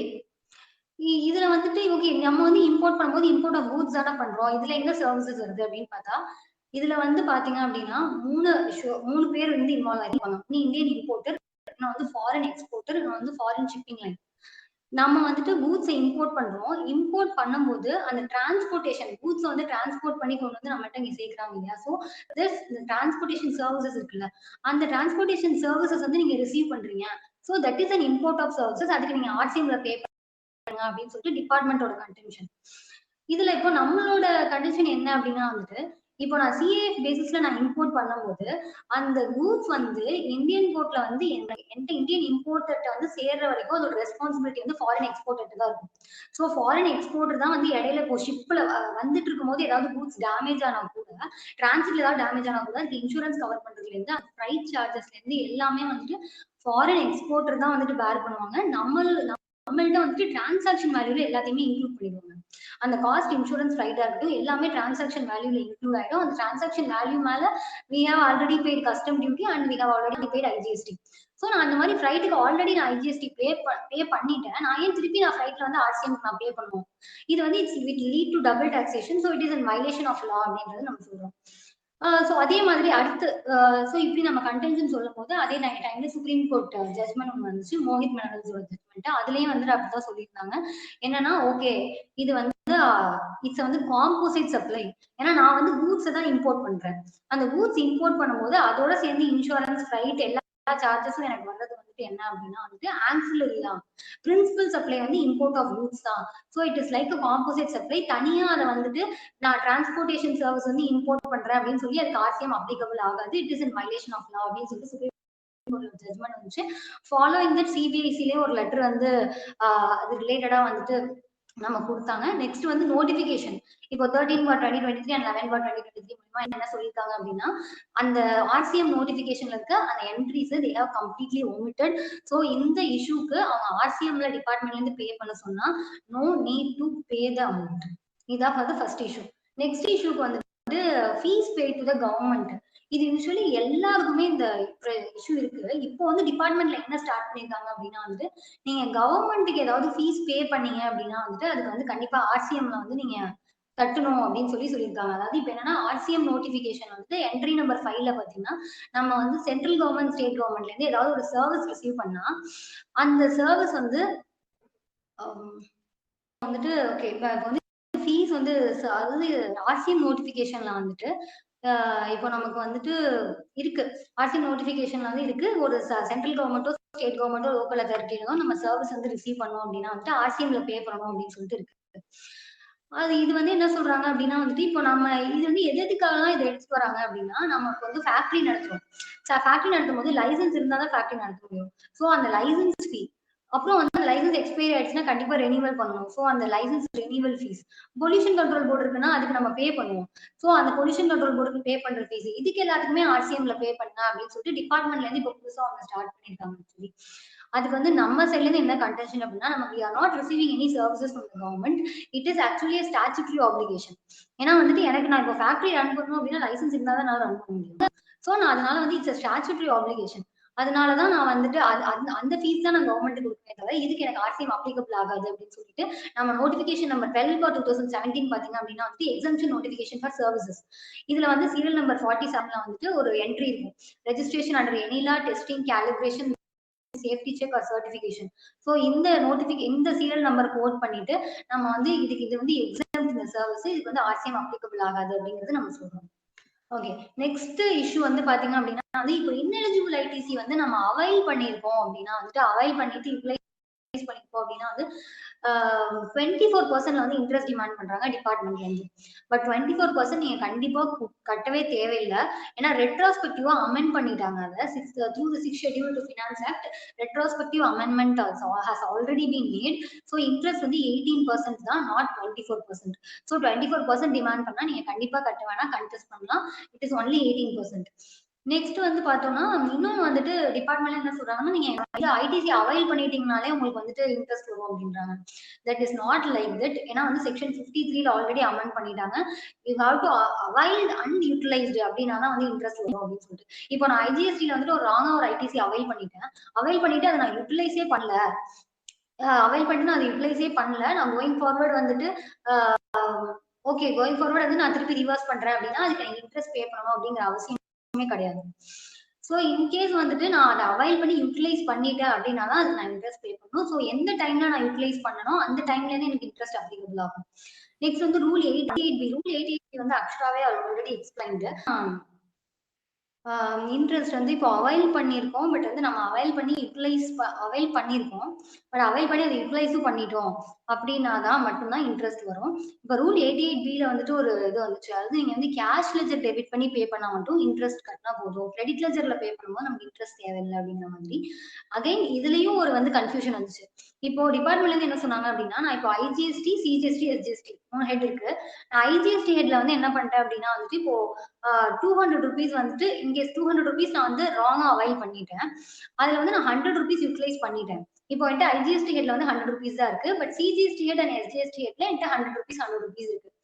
இப்போ இதுக்கு வந்து டிபார்ட்மெண்ட்ல என்ன சொல்றாங்கன்னா, நீங்க 200 rupees அவைல் பண்ணீங்க, பட் 100 யூட்டிலைஸ் பண்ணிட்டீங்க. ஸோ 100 தான் இப்போ உங்கள்ட்ட இருக்கு. ஸோ பேலன்ஸ் இருக்கு யூட்டிலைஸ் பண்ண 100க்கு நீங்க இன்ட்ரெஸ்ட் பே பண்ணுங்க அப்படிங்கிற மாதிரி அவங்க சொல்றாங்க. ஸோ இதுல வந்துட்டு நான் ஒரு நம்மளோட கண்டென்ஷன் அப்பவே என்னவா இருந்தது அப்படின்னா வந்துட்டு ஐஜிஎஸ்டி லயபிலிட்டி வந்து can be set off again CGST and SGST. So it is not a problem. So அதனால வந்துட்டு இப்போ ஐஜிஎஸ்டியோட ஐடிசி நான் ரிவர்ஸ் பண்ணா நான் சிஜிஎஸ்டி எஸ்ஜிஎஸ்டி யூஸ் பண்ணி நான் ரிவர்ஸ் பண்ணலாம். அதுக்கு வந்து எனக்கு இன்ட்ரெஸ்ட் வராது அப்படிங்கிற நம்மளோட கண்டிஷனா இருந்தது. லேட்டரா வந்து ஜூலை 23ல ஒரு சர்க்குலர் கூட கிளாரிபிகேஷன் கொடுத்துட்டாங்க. அந்த சர்க்குலர்ல என்ன சொல்லியிருக்காங்க அப்படின்னா, இன்கேஸ் ஐஜிஎஸ்டி ஐடிசி நீங்க ரிவர்ஸ் பண்ணணும் அப்படின்னா வந்துட்டு அதுல இருக்கிற அமௌண்ட் மட்டும் இல்லாம you have to take in together. இப்போ IGST, CGST and SGST all the helps put together உங்கள்ட்ட வந்துட்டு அமௌண்ட் இருந்தது அப்படின்னா அதுல இருந்து நீங்க ஐடிசி ரிவர்ஸ் பண்ணிக்கலாம். So it is not a problem. அதுக்கு இன்ட்ரெஸ்ட் பே பண்ணணுன்ற அவசியம் இல்லை. இப்போ நான் வந்து இப்போ 200 rupees நான் ரிவர்ஸ் பண்ணணும் அப்படின்னா ஐஜிஎஸ்டில உள்ள 100 பிளஸ் சிஜிஎஸ்டில உள்ள 100 சேர்த்து நான் ரிவர்ஸ் பண்ணலாம். அதுக்கு நான் இன்ட்ரெஸ்ட் பே பண்ணணுன்ற அவசியம் இல்லை. That is clarification recently given by the department. So it's இது வந்து பண்ணணும்னு அவசியம் இல்லை. நெக்ஸ்ட் வந்து பாத்தீங்க அப்படின்னா வந்துட்டு reversal of ITC on exempted supply. இப்போ எக்ஸம்ப்டட் சப்ளை வந்து நம்ம பண்றோம், அது வந்து நீங்க ஐடிசி ரிவர்ஸ் பண்ணுங்க அப்படின்னு சொல்லிட்டு நிறைய பேருக்கு வந்து நோட்டீஸ். அதுல வந்து என்ன சொல்லிட்டாங்க அப்படின்னா ஃபுல் அவங்க போடுற ஃபார்முலாவை டிபார்ட்மெண்ட்ல இருந்து எப்படி போடுறாங்கன்னா total ITC into exempted turnover divided by total டர்ன்ஓவர்னு போட்டாங்க. ஸோ நம்ம டோட்டல் ஐடிசிக்கு கண்டிப்பா ப்ரொபோர்ஷனேட்டா ரிவர்ஸ் பண்ணணுங்கிற அவசியமே கிடையாது. அதாவது ITC purely attributable to taxable supply வந்து என்ன அப்படின்னா இட்ஸ் வந்து totally eligible. Purely attributable to exempt supply வந்து நம்ம எடுக்கக்கூடாது. It's block to credit. இப்போ வந்து இன்கேஸ் நம்ம ஐடிசி வந்து போத் டாக்ஸபிள் அண்ட் எக்ஸம்ப்டட் ரெண்டுத்துக்கும் சேர்த்து நம்ம ஐடிசி வந்து யூஸ் பண்றோம் அப்படின்னா that will B common credit. இப்போ காமன் கிரெடிட்னா என்னவா இருக்கும் அப்படின்னா நீங்க வந்துட்டு இப்போ அட்மினிஸ்ட்ரேஷன் எக்ஸ்பென்சஸ் இருக்கும், டெலிஃபோன் எக்ஸ்பென்சஸ் இருக்கும், ஆடிட் எக்ஸ்பென்சஸ் இருக்கும், அக்கௌண்டிங் எக்ஸ்பென்சஸ் இருக்கும், கன்சல்டன்சி சார்ஜஸ் இருக்கும். ஸோ இது எல்லாமே நம்ம வந்து பிரிக்க முடியாது. இது வந்து இது ஃபார் டாக்ஸபிள், இது வந்து ஃபார் எக்ஸம்ப்டட்னு சொல்லிட்டு ஒரே பிசினஸ்ல இருக்கும்போது இதை வந்து நம்ம ஸ்பிட் பண்ண முடியாது. ஸோ இந்த மாதிரி கிரெடிட்ஸ்லாம் வந்து காமன் கிரெடிட்ஸ்னு சொல்லுவோம். ஸோ இந்த காமன் கிரெடிட்டுக்கு மட்டும் நம்ம ஐடிசி ரிவர்ஸ் பண்ணா போதும். அதுக்கு ஃபார்ம்ல வந்து நம்ம common credit into total exempted supply divided by total turnover. இந்த மாதிரி இதுக்கு மட்டும் ஐடிசி ரிவர்ஸ் பண்ணாம டோட்டல் ஐடிசிக்கு ரிவர்ஸ் பண்ணணும் அப்படிங்கிற அவசியமே கிடையாது. இதுல இன்னொரு ஒரு சேலஞ்சிங்கான விஷயம் என்ன அப்படின்னா, எக்ஸம்டட் சப்ளையோட வேல்யூவை எப்படி கால்குலேட் பண்றோம் அப்படிங்கிறது தான். ஸோ இப்போ எக்ஸம்டட் சப்ளைல பாத்தீங்க அப்படின்னா யூஸ்வலா வந்துட்டு சில வேல்யூஸ் எல்லாம் எக்ஸ்க்ளூடட், அதெல்லாம் இன்க்ளூட் பண்ணணும்னு அவசியமே இல்லை. இப்போ interest, export ocean freight, duty credit scripts, இது எல்லாமே வந்துட்டு exclusions to the value of exempted supply. இப்போ ரூல் 43 படி பார்த்தோம் அப்படின்னா வந்துட்டு ரூல் 43 ரொம்ப தெளிவாவே கொடுத்துருப்பாங்க. இந்த எக்ஸம்டட் சப்ளைல வந்துட்டு எதெல்லாம் எக்ஸ்க்ளூடட்னு சொல்லிட்டு. யூஸ்வலா வந்து டியூட்டி கிரெடிட் ஸ்டெப்ஸ்க்கு வந்துட்டு இட்ஸ் அன் எக்ஸம்டட் சப்ளை, அதுக்கு ஐடிசி ரிவர்ஸ் பண்ணுங்க அப்படின்னு சொல்லிட்டு நாங்க ரீசெண்டா நிறைய நோட்டீஸ் வந்து ஹேண்டில் பண்றோம். பட் அதுக்கு வந்து கண்டிப்பா கட்டணும் அப்படின்ற அவசியமே கிடையாது. ஏன்னா டியூட்டி இது வந்து உங்களுக்கு எக்ஸ்பிளனேஷன்லயே வந்து ஆட் பண்ணிட்டாங்க. ரூல் 43 அண்ட் எக்ஸ்பிளனேஷன் டி-ல வந்து they have already added duty credit scrips வந்து are exclusions to the value of exempted supply. Next வந்து பார்த்தோம் அப்படின்னா வந்துட்டு ஷெட்யூல் 3 ஆக்டிவிட்டீஸ் இன் ஷெட்யூல் 3 வந்துட்டு என்ன அப்படின்னா நம்ம வந்து it's not a supply, neither a supply of goods nor a supply of services. So அதை வந்துட்டு நம்ம காமன் ட்ரேட் ரிவர்ஸ் பண்றதுக்கு கன்சிடர் பண்ணுமா அப்படின்னா கண்டிப்பா தேவையில்லை. பட் அதுலயும் சில எக்ஸம்ஷன்ஸ் இருக்கு. இப்போ வந்து லேண்ட் அண்ட் பில்டிங் சேல் பண்ணா அதோட stamp duty value, sale value வந்து செக்யூரிட்டிஸ் வந்து சேல் பண்ணா 1% of sale value of securities, இது எல்லாமே வந்து எக்ஸாம் சப்ளையா கன்சிடர் பண்ணி அதுக்கான ஐடிசி நம்ம ரிவர்ஸ் பண்ணணும். ஸோ இதுல வந்து கிரூஷியல் பாயிண்ட் என்ன அப்படின்னு பாத்தீங்கன்னா வேல்யூ ஆஃப் எக்ஸம்டட் சப்ளை எப்படி கால்குலேட் பண்ணணும், எதெல்லாம் எக்ஸ்க்ளூட் பண்ணணும், எதெல்லாம் இன்க்ளூட் பண்ணணும், அது மட்டும் நம்ம கரெக்டா பார்த்துட்டு நம்ம வந்து இதுக்கான கால்குலேஷனை போட்டா it will be more beneficial to us. So நம்ம அந்த டிபார்ட்மெண்ட்ல என்ன கால்குலேஷன் கொடுக்குறாங்களோ அதை அப்படியே நம்ம வந்து பே பண்ணணுன்ற அவசியம் இல்லை. ஸோ நம்ம சைட்ல இருந்து நம்ம கால்குலேஷன் அரைவ் பண்ணி நம்ம எவ்வளவு வந்து லீகலா பே பண்ணா போதுமோ அவ்வளவு லீகலா பே பண்ணா இட்ஸ் எனஃப். நெக்ஸ்ட் வந்து அதர் ஆஸ்பெக்ட்ஸ்ல பார்த்தோம் அப்படின்னா இப்போ ஆடிட் வந்து இப்போ நிறைய பேருக்கு டவுட், ஒரு ஃபினான்ஷியல் தான் வருவாங்களா, இல்ல பார்ட் ஆஃப் ஃபினான்ஷியல் வருவாங்களா, இல்ல மல்டிபிள் ஃபினான்ஷியல் வருவாங்களா, இல்ல எல்லாத்துக்குமே வரலாம். கண்டிப்பா உங்களுக்கு வந்து எல்லாத்துக்குமே ரைட்ஸ் இருக்கு. இதுல வந்து சிஜிஎஸ்டி ஆடிட், எஸ்ஜிஎஸ்டி ஆடிட்னு 2 பேர் வருவாங்க. சிஜிஎஸ்டி ஆடிட் வந்து to be handled by and headed by audit commissioner, CGST audit கமிஷனரேட்னு சொல்லுவாங்க. எஸ்ஜிஎஸ்டி வந்து கண்டக்டட் பை டெரிட்டோரியல் சர்க்கிள், அதாவது நம்மளோட ஜுரிஸ்டிக்ஷன் சர்க்கிள் ஒன்னா இருக்கும். பட் நமக்கு ஆடிட் கண்டக்ட் பண்ண வரவங்க வந்துட்டு அதர் தேன் ஜுரிஸ்டிக்ஷன், நம்மளோட சர்க்கிள் இல்லாம வேற சர்க்கிள்ல இருந்தா நமக்கு யூஸ்வலா ஆடிட்டுக்கு வருவாங்க எஸ்ஜிஎஸ்டி ஆடிட்ல. நெக்ஸ்ட் வந்து பார்த்தோம் அப்படின்னா வந்துட்டு இன்ஸ்பெக்ஷன் செக்ஷன் 67(1)ல வந்துட்டு இன்ஸ்பெக்ஷன் பத்தி சொல்லியிருக்காங்க. இப்போ இன்ஸ்பெக்ஷன் வந்து INS 1 இதுக்கு வந்துட்டு யார் ஆத்தரைஸ் பண்ணுவா அப்படின்னு பாத்தீங்கன்னா additional or joint commissioner of central tax, இவங்க தான் வந்துட்டு ஆத்தரைஸ் பண்ணுவாங்க இன்ஸ்பெக்ஷனுக்கு. இன்ஸ்பெக்ஷனுக்கு அந்த மாதிரி எந்த ஆஃபீஸர் ஆத்தரைஸ் பண்றாங்களோ அந்த ஆஃபீஸரே இன்ஸ்பெக்ஷன் கண்டக்ட் பண்ணக்கூடாது. அவங்கள தவிர இன்னொரு ஆஃபீஸர் தான் கண்டிப்பா இன்ஸ்பெக்ஷன் கண்டக்ட் பண்ணணும். இதுல வந்துட்டு அசசிக்கு வந்து இன்டிமேஷன் கிளியரா கொடுக்கணும் அப்படின்ற ரெக்யர்மெண்ட் கிடையாது. இன்ஸ்பெக்ஷன் வந்து only at the place of business. அவங்க இது வந்து ரெசிடென்ஸ்ல எங்கேயுமே நடக்கக்கூடாது. அவங்களோட பிளேஸ் ஆஃப் பிசினஸ் என்னவோ அங்க மட்டும் தான் இன்ஸ்பெக்ஷன் நடக்கணும். அதே மாதிரி அந்த அக்கௌண்ட்ஸோ ரெக்கார்ட்ஸோ நம்ம எலக்ட்ரானிக்கலா ஸ்டோர் பண்ணியிருந்தாலோ அந்த ஃபைல்ஸோ அந்த பாஸ்வேர்ட்ஸ் அதுக்கான எக்ஸ்பிளனேஷன் எல்லாமே வந்து we have to given, it's our duty, so we have to given everything. அதே மாதிரி இன்ஸ்பெக்ஷன் அப்போ வந்து உங்களுக்கு சீஸ் பண்றதுக்கான பவர் கிடையாது. நம்மள்ட்ட இருந்து எந்த குட்ஸோ இல்ல வந்து எந்த புக்ஸோ அக்கௌண்ட்ஸோ திங்ஸோ வந்து சீஸ் பண்ணிட்டு போறதுக்கான பவர் வந்து இன்ஸ்பெக்ஷன் அப்போ கிடையாது. நெக்ஸ்ட் வந்து பார்த்தோம் அப்படின்னா சர்ச்ல வந்துட்டு இப்போ INS 2 அப்படின்னு சொல்லுவாங்க. அதுதான் வந்துட்டு இன்ஸ்பெக்ஷனோட அடுத்த ஸ்டேஜ் வந்து சர்ச்னு சொல்லலாம். ஏன்னா வந்துட்டு இன்ஸ்பெக்ஷன் வந்து நிறைய ரெஸ்ட்ரிக்ஷன்ஸ் இருக்கும், அவங்களால பண்ண முடியாது. பட் சர்ச்ல வந்துட்டு அது எல்லாமே அவங்களால முடியும். இப்போ சர்ச் பண்ணும்போது பிரின்சிபல் பிளேஸ் ஆஃப் பிசினஸ் தான் பண்ணணும், இல்ல வந்துட்டு அவங்களோட பிளேஸ் ஆஃப் பிசினஸ் என்ன இருக்கோ அதுல மட்டும் தான் பண்ணணும் அப்படிலாம் எதுவுமே கிடையாது. அவங்க ரெசிடென்ஸ்லயும் போய் சர்ச் பண்ணலாம். அந்த சர்ச் பண்ணும்போது ஆஃபீஸருக்கு வந்துட்டு டோர் பிரேக் பண்றதுக்கான எல்லா பவருமே இருக்கு. இன்கேஸ் நம்ம வந்து கீயோ இல்ல எதுவும் ஹேண்ட் ஓவர் பண்ணல, சஸ்பீஷியஸான ஏதாவது ஆக்டிவிட்டி அங்க இருக்கு அப்படின்னு அவங்க நினைச்சாங்கன்னா அவங்க ஆல்மரா டோர் எல்லாத்தையுமே பிரேக் பண்ணி அவங்க சர்ச் பண்றதுக்கான பவர் இருக்கு. அந்த மாதிரி எலக்ட்ரானிக் டிவைசஸ்ல வந்து நம்ம ஏதாவது ஸ்டோர் பண்ணிருக்கோம், அதுக்கான பாஸ்வேர்ட் சரியில்லை அப்படின்னா அதை சீஸ் பண்ணிட்டு போறதுக்கான பவர் அவங்களுக்கு எல்லாமே இருக்கு.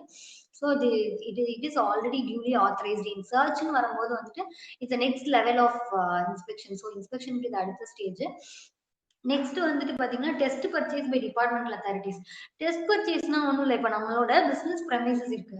அந்த பிசினஸ் ப்ரெமைசஸ்ல வந்துட்டு நம்ம வந்து ஏதாவது இன்கேஸ் இவங்க வந்து பில் ஒழுங்கா தர மாட்டேன்றாங்க, இவங்க வந்து டாக்ஸ் இன்வாய்ஸ் ஒழுங்கா போட மாட்டேன்றாங்க அப்படின்னு நம்ம யாருக்கு இருந்தாவது கம்ப்ளைண்ட்ஸ் போச்சு அப்படின்னா வந்துட்டு டிபார்ட்மெண்டல் அத்தாரிட்டிஸ் வந்து டெஸ்ட் பர்ச்சேஸ் கண்டக்ட் பண்ண முடியும். அது வந்து கமிஷனர் தான் ஆத்தரைஸ் பண்ணணும். கமிஷனர் இப்ப யாராவது ஒரு பர்சன் ஆத்தரைஸ் பண்ணி நீங்க போயிட்டு இந்த பிசினஸ் ப்ரமைசஸ்ல ஏதாவது ஒரு டெஸ்ட் பர்ச்சேஸ் பண்ணிட்டு வாங்க அப்படின்னா, இப்ப அவங்க போயிட்டு ஒரு பர்ச்சேஸ் பண்ணுவாங்க. பர்ச்சேஸ் பண்ணதுக்கு அப்புறம் நீங்க டாக்ஸ் இன்வாய்ஸ் குடுக்குறீங்களா? இல்ல பில் ஆஃப் சப்ளை குடுக்குறீங்களா?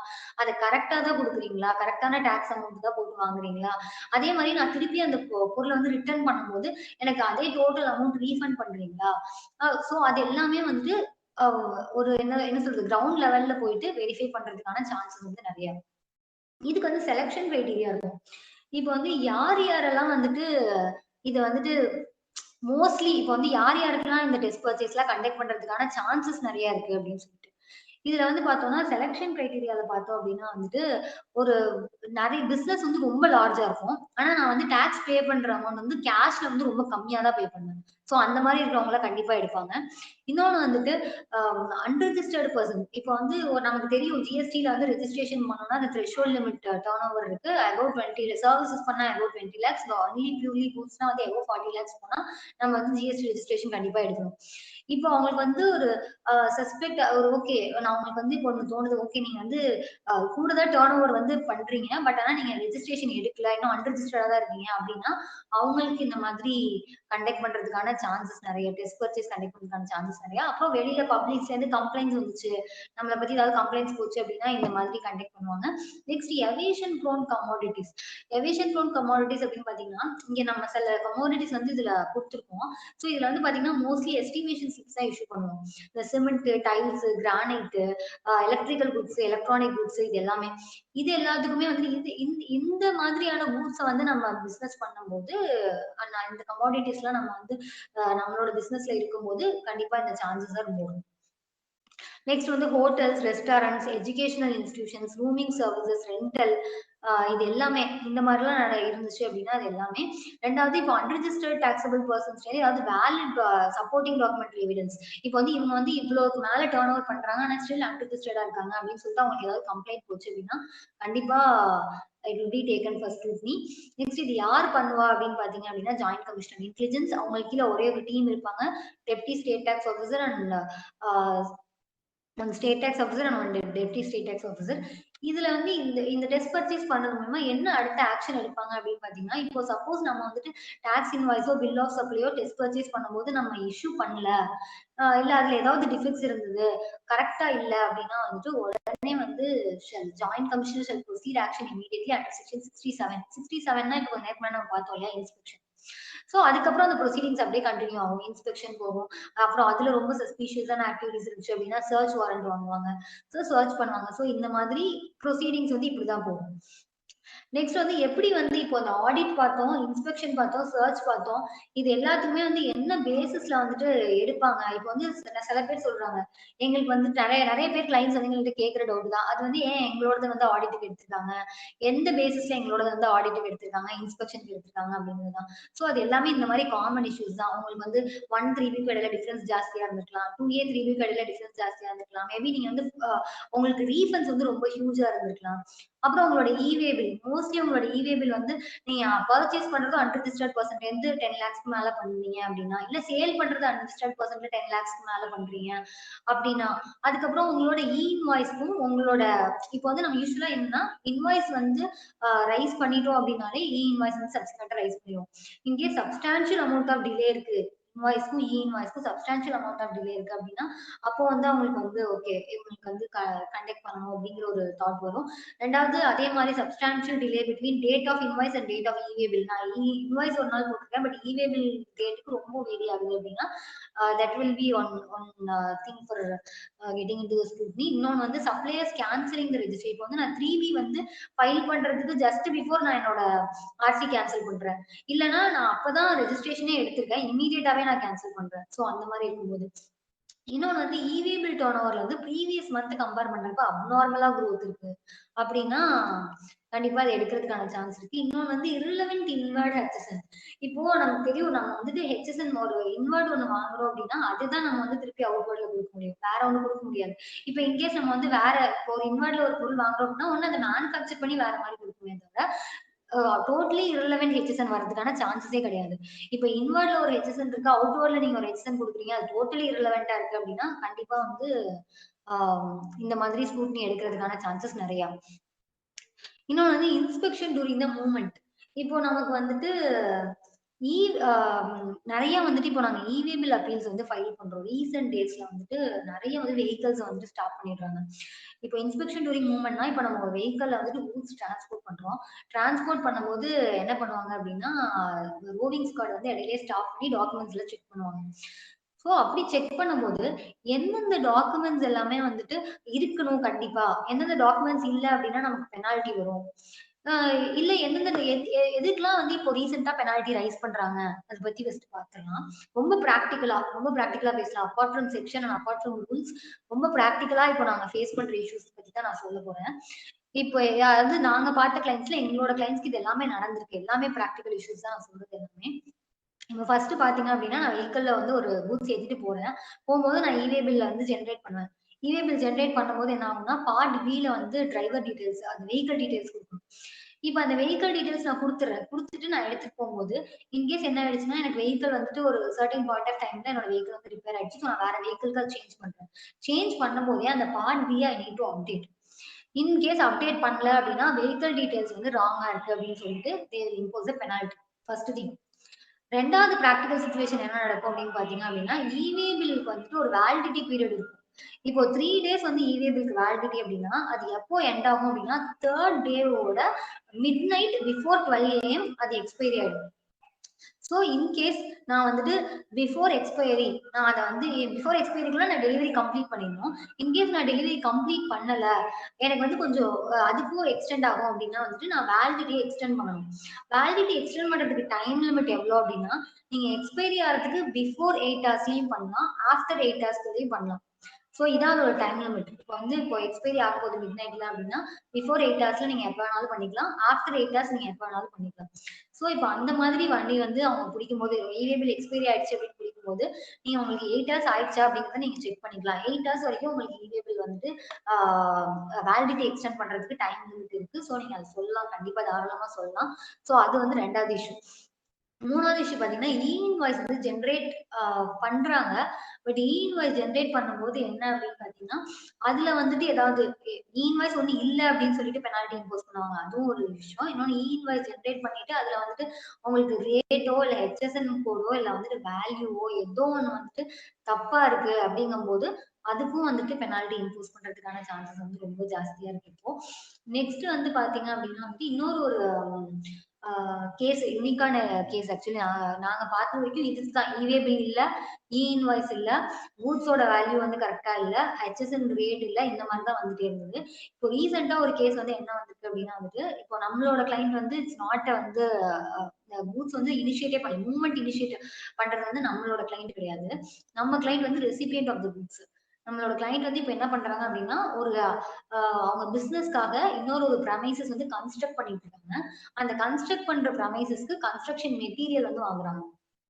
ஸோ அந்த கன்ஸ்ட்ரக்ஷன் மெட்டீரியல் வாங்கும்போது, அ கன்ஸ்ட்ரக்ஷன் மெட்டீரியல் ஆர்டர் பண்ணிட்டாங்க. ஸோ அது வந்துட்டு இருக்கு. வந்துட்டு இருக்கும்போது இடையில வண்டி ஸ்டாப் பண்ணிட்டாங்க. ஸ்டாப் பண்ணிட்டு அவங்க வந்து கேட்டது என்ன அப்டின்னா வந்துட்டு, ஓகே நீங்க இ இன்வாய்ஸ் இருக்கு, இ-வே பில் இருக்கு, எல்லாமே இருக்கு.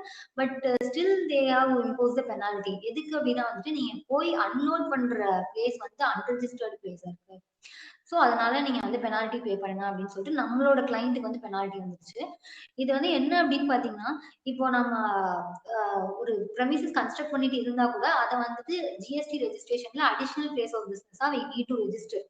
அத நான் இங்க சொல்லிட்டேன். ஏன்னா ரீசென்ட்டாவே இப்போ அது வந்துச்சு. அந்த மாரி கண்டிப்பா நம்ம வந்து ஒரு ப்ரெமிசஸ் கன்ஸ்ட்ரக்ட் பண்ணிட்டு இருந்தா கூட, அண்டர் கன்ஸ்ட்ரக்ஷன்ல இருந்தா கூட நம்ம வந்து அத வந்து அடிஷனல் பிளேஸ் ஆஃப் பிசினஸா நம்ம ரெஜிஸ்டர் பண்ணிடணும் ஃபர்ஸ்ட்டு. அத ரெஜிஸ்டர் பண்ணல அப்படிங்கிறதுக்காக பெனால்டி இம்போஸ் பண்ணியிருக்காங்க. இத வந்து நம்ம அகைன் கன்டெஸ்ட் பண்ணி அப்பீல் போறோம். அது ஒரு விஷயம். பட் ஆனா நான் சொல்ற பட் இவ்ளோ தூரம் வந்து போகவே வேண்டாம். நம்ம வந்து அதுக்கு முன்னாடியே ப்ரிகாஷனா எல்லாமே பண்ணிக்கலாம். ஸோ நம்மளே வந்து அந்த பிளேஸ் ஆஃப் பிசினஸ் அத வந்து அடிஷனல் பிளேஸ் ஆஃப் பிசினஸ்ல வந்து ரெஜிஸ்டர் பண்ணிடலாம். சப்சிக்வென்ட்லி அவங்க ரெஜிஸ்டர் பண்ணிட்டாங்க அடிஷனல் பிளேஸ் ஆஃப் பிசினஸா. பட் இது வந்து டோட்டலி அன்அவேர்னஸ் தான். அவங்களுக்கு தெரியல. ஏன்னா பிரைமசஸ் அண்டர் கன்ஸ்ட்ரக்ஷன்ல இருக்கும்போது அது அடிஷனல் பிளேஸ் ஆஃப் பிசினஸா ஏன்னா அங்க அவங்க இன்னும் பிசினஸ் ஸ்டார்ட்டே பண்ணல. ஸோ அது அடிஷனல் பிளேஸ் ஆஃப் பிசினஸா குடுக்கணும் அப்படிங்கிறதே அவங்களுக்கு தெரியல. ஸோ இப்போ வந்து ஓகே அடிஷனல் பிளேஸ் ஆஃப் பிசினஸா இப்போ பண்ணணும் அப்படின்னு சொன்னதுனால ஓகே அவங்க ரெஜிஸ்டர் பண்ணிட்டாங்க. ஸோ பட் எனிவே பட் அந்த டைம்ல அவங்க ஒத்துக்கல. ஸோ வந்து பெனால்டி ஃபுல்லா பே பண்ணிட்டாங்க. Now we are going for appeal. So இந்த மாதிரி இதுல வந்துட்டு நெறைய வந்து காம்ப்ளிகேஷன்ஸ் இருக்கு. ஸோ வந்து ஒன்ஸ் அவங்க இப்போ எங்களுக்கு தெரிஞ்ச வரைக்கும் எல்லாமே வந்துட்டு வண்டிய ஒன்ஸ் வந்து அவங்க ஸ்டாப் பண்ணிட்டு பெனால்டி இம்போஸ் பண்ணிட்டாங்க அப்டின்னா, அது கட்டாம அவங்க கண்டிப்பா ரிலீஸ் பண்றதே கிடையாது. மேபி நம்ம வந்துட்டு ரொம்ப ஓகே இது வரவே வராது அப்டின்னு சொல்லி நம்ம பேசுறத தவிர, ஒரு 90% ஆஃப் த கேஸஸ்க்கு வந்துட்டு அவங்க பெனால்டி வந்து கட்னா மட்டும் தான் கூட்ஸ் ரிலீஸ் பண்றாங்க. அப்புறம் கோயிங் ஃபார்வர்ட் நம்ம அப்பீல் போய் அத ரீஃபண்ட் வாங்கிடுறோம். That is another matter. But ஆனா வந்துட்டு ஓகே ஏன் வந்துட்டு அப்பீல் அது வந்து இட்ஸ் லாங் ப்ராசஸ். ஸோ நம்ம ஃபர்ஸ்ட் வந்துட்டு அவங்கள்ட்ட இருந்து ஆர்டர் வாங்கணும். ஆர்டர் வாங்கி நம்ம அப்பீல் போகணும். அப்பீல் போனதுக்கப்புறம் நம்ம ஹியரிங் கொடுப்பாங்க. ஸோ ஹியரிங்ல போய் நம்ம பேசி அதுக்கு ஃபேவரபிள் ஆர்டர் வாங்கணும். நெக்ஸ்ட் நம்ம ரீஃபண்ட் அப்ளிகேஷன் அப்ளை பண்ணணும். அதுக்கப்புறம் நமக்கு ரீஃபண்ட் வரணும். So it's long process. So இவ்வளோலாம் வேண்டாம்.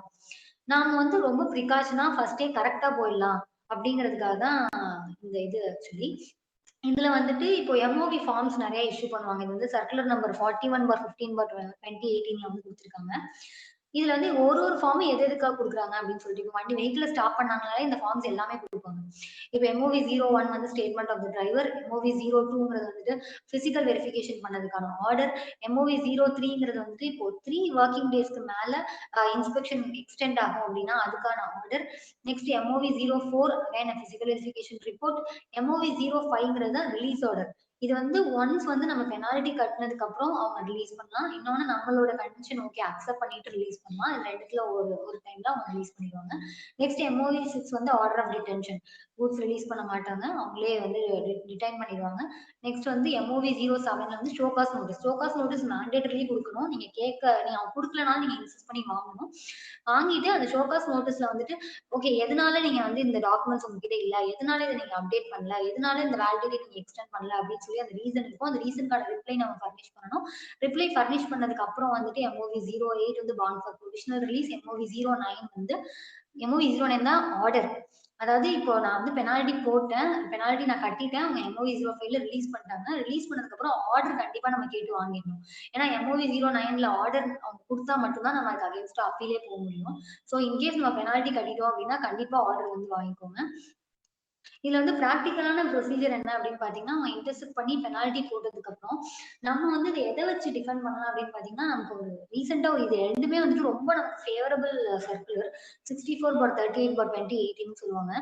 இதுல வந்துட்டு என்ன கொடுத்திருப்பாங்க அப்படின்னா, இப்போ இவே பில்ல வந்து ரொம்ப மைனர் இஷ்யூஸ், மைனர் டிஸ்டர்பன்சஸ் எல்லாம் இருந்தாலே வந்துட்டு என்ன பண்ணிடுவாங்க அப்படின்னா பெனால்டி இம்போஸ் பண்ணிடுவாங்க.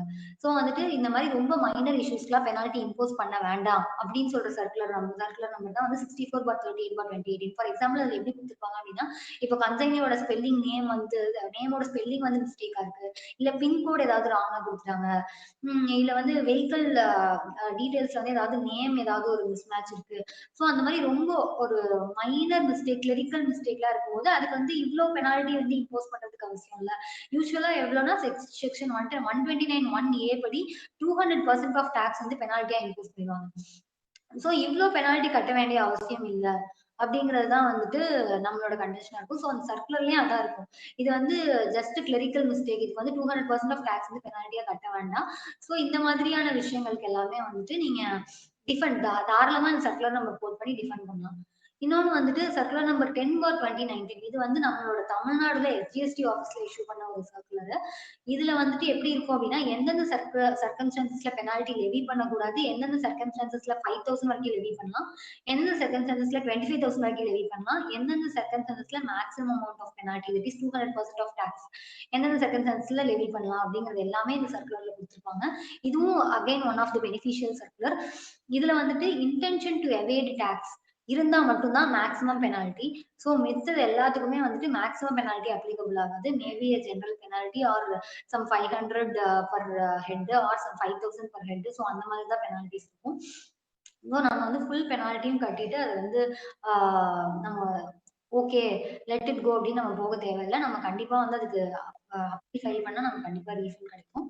நெக்ஸ்ட் இது வந்து ஷோகாஸ் நோட்டீஸ். அதான் ஷோகாஸ் நோட்டீஸ் எம்ஓவி 7ல கண்டிப்பா நம்ம கேட்டு வாங்கணும். அதே மாதிரி அதுக்கு நம்ம ரிப்ளையும் கொடுக்கணும். நெக்ஸ்ட் அதே எம்ஓவி 9 ஃபாலோ பண்ணி நம்ம வாங்கணும். வாங்கிட்டு அதுக்கு அப்பீல் ஃபைல் பண்ணி தென் அப்பீல்ல வந்து நமக்கு ஃபேவரபிள் ஆர்டர் வந்துருச்சு அப்படின்னா அகைன் ரீஃபண்ட் அப்ளிகேஷன் ஃபைல் பண்ணி we need to get the refund. So இது வந்து இவ்வளோ பெரிய ப்ராசஸ் இருக்கு. ஸோ நம்ம இந்த ப்ராசஸ்க்குள்ள எல்லாம் போகாம நம்ம வந்து இது முன்னாடியே இது வந்து நம்ம ஓகே இது எல்லாமே நம்ம கரெக்டா எடுத்துட்டு போயிட்டோம் அப்படின்னா இவ்வளோ பெரிய ப்ராசஸ் நம்ம கோ த்ரூ பண்ண தேவையில்ல. ஸோ அதுக்காக தான் நான் இது சொன்னேன். எதுக்கெல்லாம் வந்துட்டு இதுவா இருக்கு அப்படின்னு சொல்றாங்க, எதுக்கெல்லாம் வந்துட்டு ரொம்ப குரூஷியலா இருக்கு, இதுக்கெல்லாம் வந்து மேக்ஸிமம் தாண்டி போடுறாங்க அப்படிங்கிறது நான் இங்க சொன்னதுக்கான ரீசன் தான். ஸோ இது எல்லாமே நம்ம கரெக்டா வச்சுக்கணும் அப்படின்னா பிரச்சனையே கிடையாது. இப்போ நெக்ஸ்ட் வந்து இது அவ்வளவு இந்த பொறுத்த வரைக்கும் அதாவது ஆடிட் இன்ஸ்பெக்ஷன் அண்ட் சர்ச் பொறுத்த வரைக்கும் ப்ரொசீஜர்ஸ் வந்து இவ்வளவுதான்.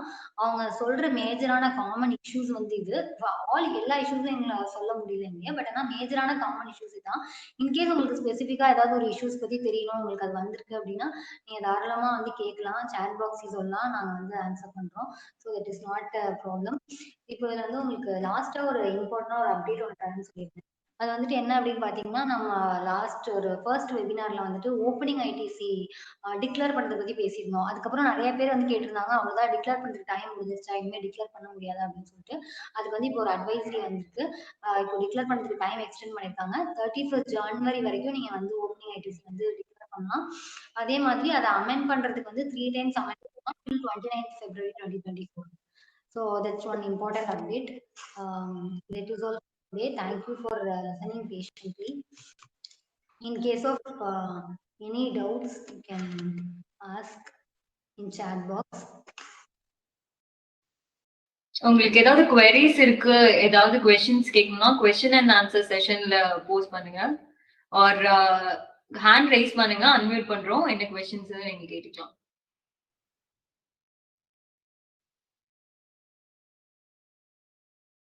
E-way bill reconciliation mandatory. Can we reply any reason? Okay, sir.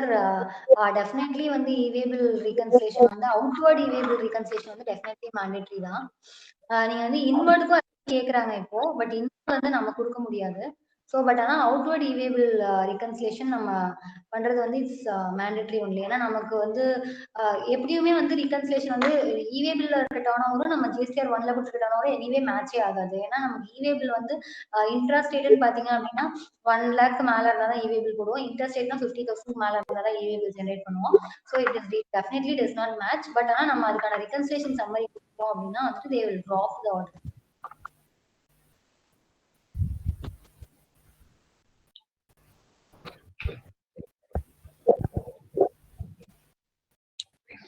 Sir Jhansi Rani S hand raise பண்ணிருந்தீங்க, உங்களை அன்மியூட் பண்ணிருக்கோம். ஏதாவது கொஸ்டின் இருந்துச்சுன்னா நீங்க கேட்கலாம்.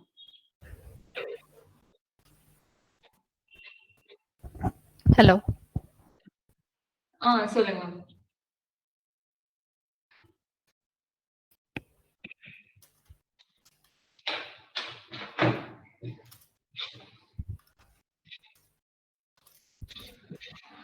மேம் நீங்க அன்மியூட்ல தான் இருக்கீங்க. உங்களுக்கு என்ன query இருக்கோ அதை நீங்க கேட்கலாம்.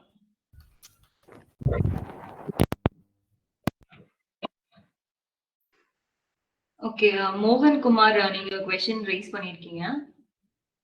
Madam, I've received notice for 1718. I paid tax and interest paid difference for GSTR 1 and 3B, filed DRC 03, but not replied to notice 1. But officer order issued tax plus interest plus penalty. What we will do? Okay, இப்போ 1 and 3B difference இருக்கு, அதுக்கு DRC 03 வந்து file பண்ணிட்டேன்னு சொல்றீங்களா?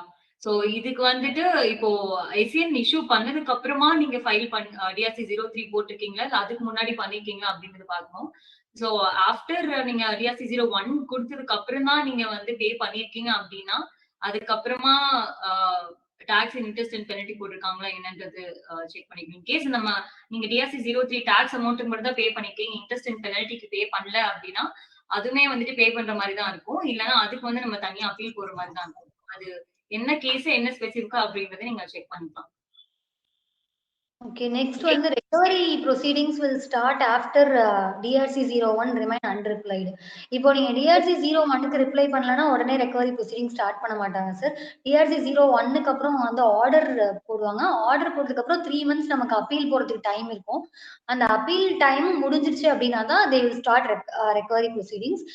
நம்ம next வெபினாரோட டாபிக்கே வந்து இதுதான், ஃபுல்லா SCN related proceedings தான். ஸோ அதுல வந்து explain you in detail. So it's no worry.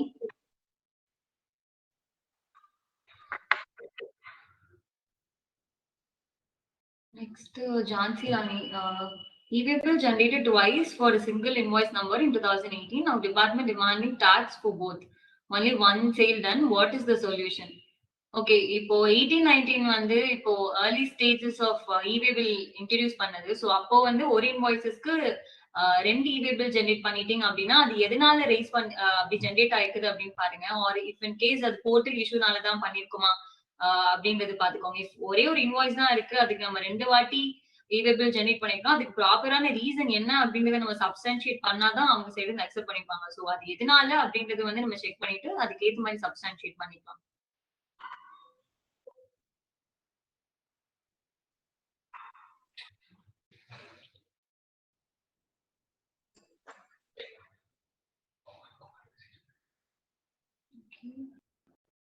Mohan Kumar, order issued 30/12/23 before I paid. Date 12/12/23. Okay, நீங்க முன்னாடி டிஆர்சி 03ல பே பண்ணது சொல்றீங்களா? சோ அதுக்கு ஆர்டர் போடுறதுக்கு முன்னாடியே பே பண்ணிட்டீங்க அப்படின்னாலும் அந்த எஸ்ஏன்ல வந்துட்டு உங்களுக்கு tax plus along with interest and penalty தான் கொடுத்துப்பாங்க. சோ அதுல வந்து நீங்க டாக்ஸ் மட்டும் பே பண்ணிருக்கீங்க அப்படின்னா பெனல்டி அண்ட் இன்ட்ரெஸ்ட்டுக்கு வந்துட்டு பே பண்ணதான் சொல்லுவாங்க. இன்ட்ரெஸ்ட்டும் பே பண்ற மாதிரி தான் இருக்கும். அதுக்கு டாக்ஸ் மட்டும் பே பண்ணிருக்கீங்க, பெனல்டி இன்ட்ரெஸ்ட்டும் பெனல்டி கொடுத்துருக்காங்க அப்படின்னா அதுக்கு நம்ம அப்பீல் போற மாதிரி தான் இருக்கும் சார். அது நீங்க டிஆர்சி 03 வந்து எந்த போர்ஷனுக்கு பே பண்ணிருக்கீங்க அப்படின்றது கன்ஃபார்ம் பண்ணிக்கோங்க. Tax plus interest plus penalty இல்ல டாக்ஸ் மட்டும் தான் பே பண்ணிருக்கீங்களா அப்படின்னு.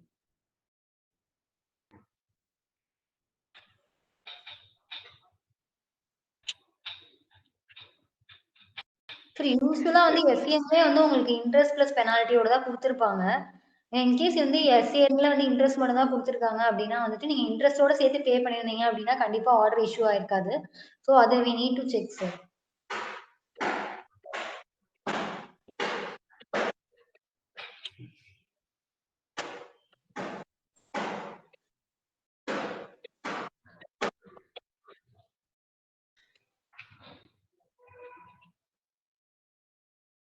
ASMT 10 already replied. Again, same notice issued in DRC 01A. Will I need to reply? Yes, sir. Definitely, we need to reply. ஏன்னா நம்ம ஏஎஸ்எம்டி 10ல வந்துட்டு ரிப்ளை கொடுக்குறோம். பட் மோஸ்ட்லி வந்துட்டு நிறைய நோட்டீசஸ் வந்து என்ன பண்ணுவாங்கன்னா அவங்க வந்து கன்சிடரே பண்ணாம they will move to TRC 01A.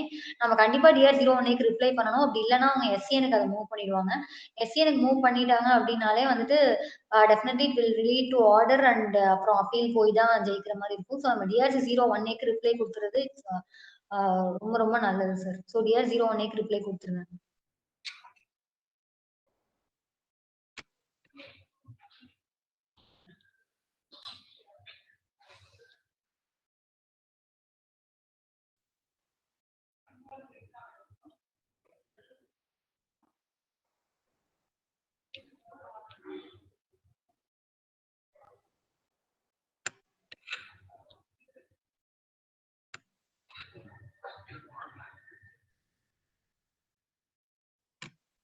Okay, I think the questions are over.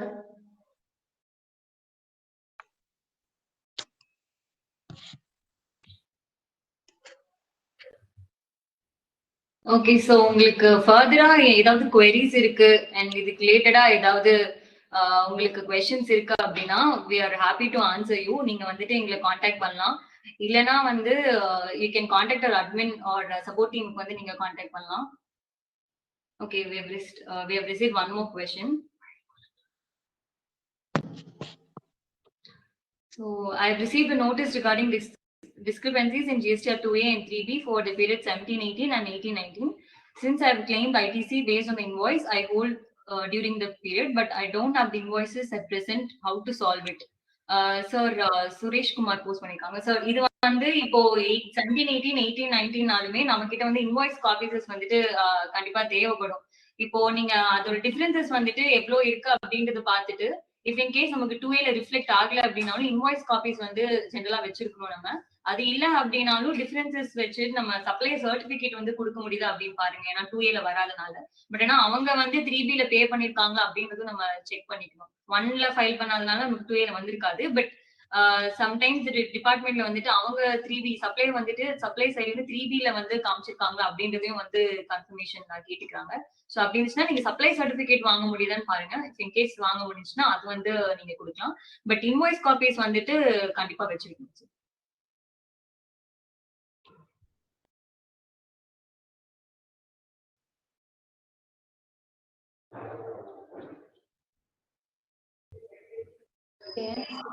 Okay, thanks everyone.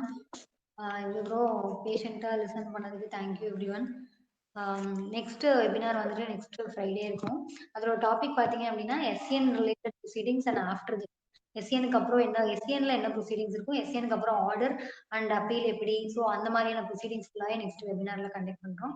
So please do attend. Thank you so much. Thank you so much. If in case உங்களுக்கு ஏதாவது queries இருக்குன்னா please feel free to reach us. So இந்த session are going forward என்னென்ன sessions பண்ணணும் அப்படின்றது நீங்க ஃபீட்பேக்கா கொடுக்கலாம். Your feedback are always valuable to us. So ஏதாவது queries இருந்துச்சுன்னா you can contact as. Thank you so much.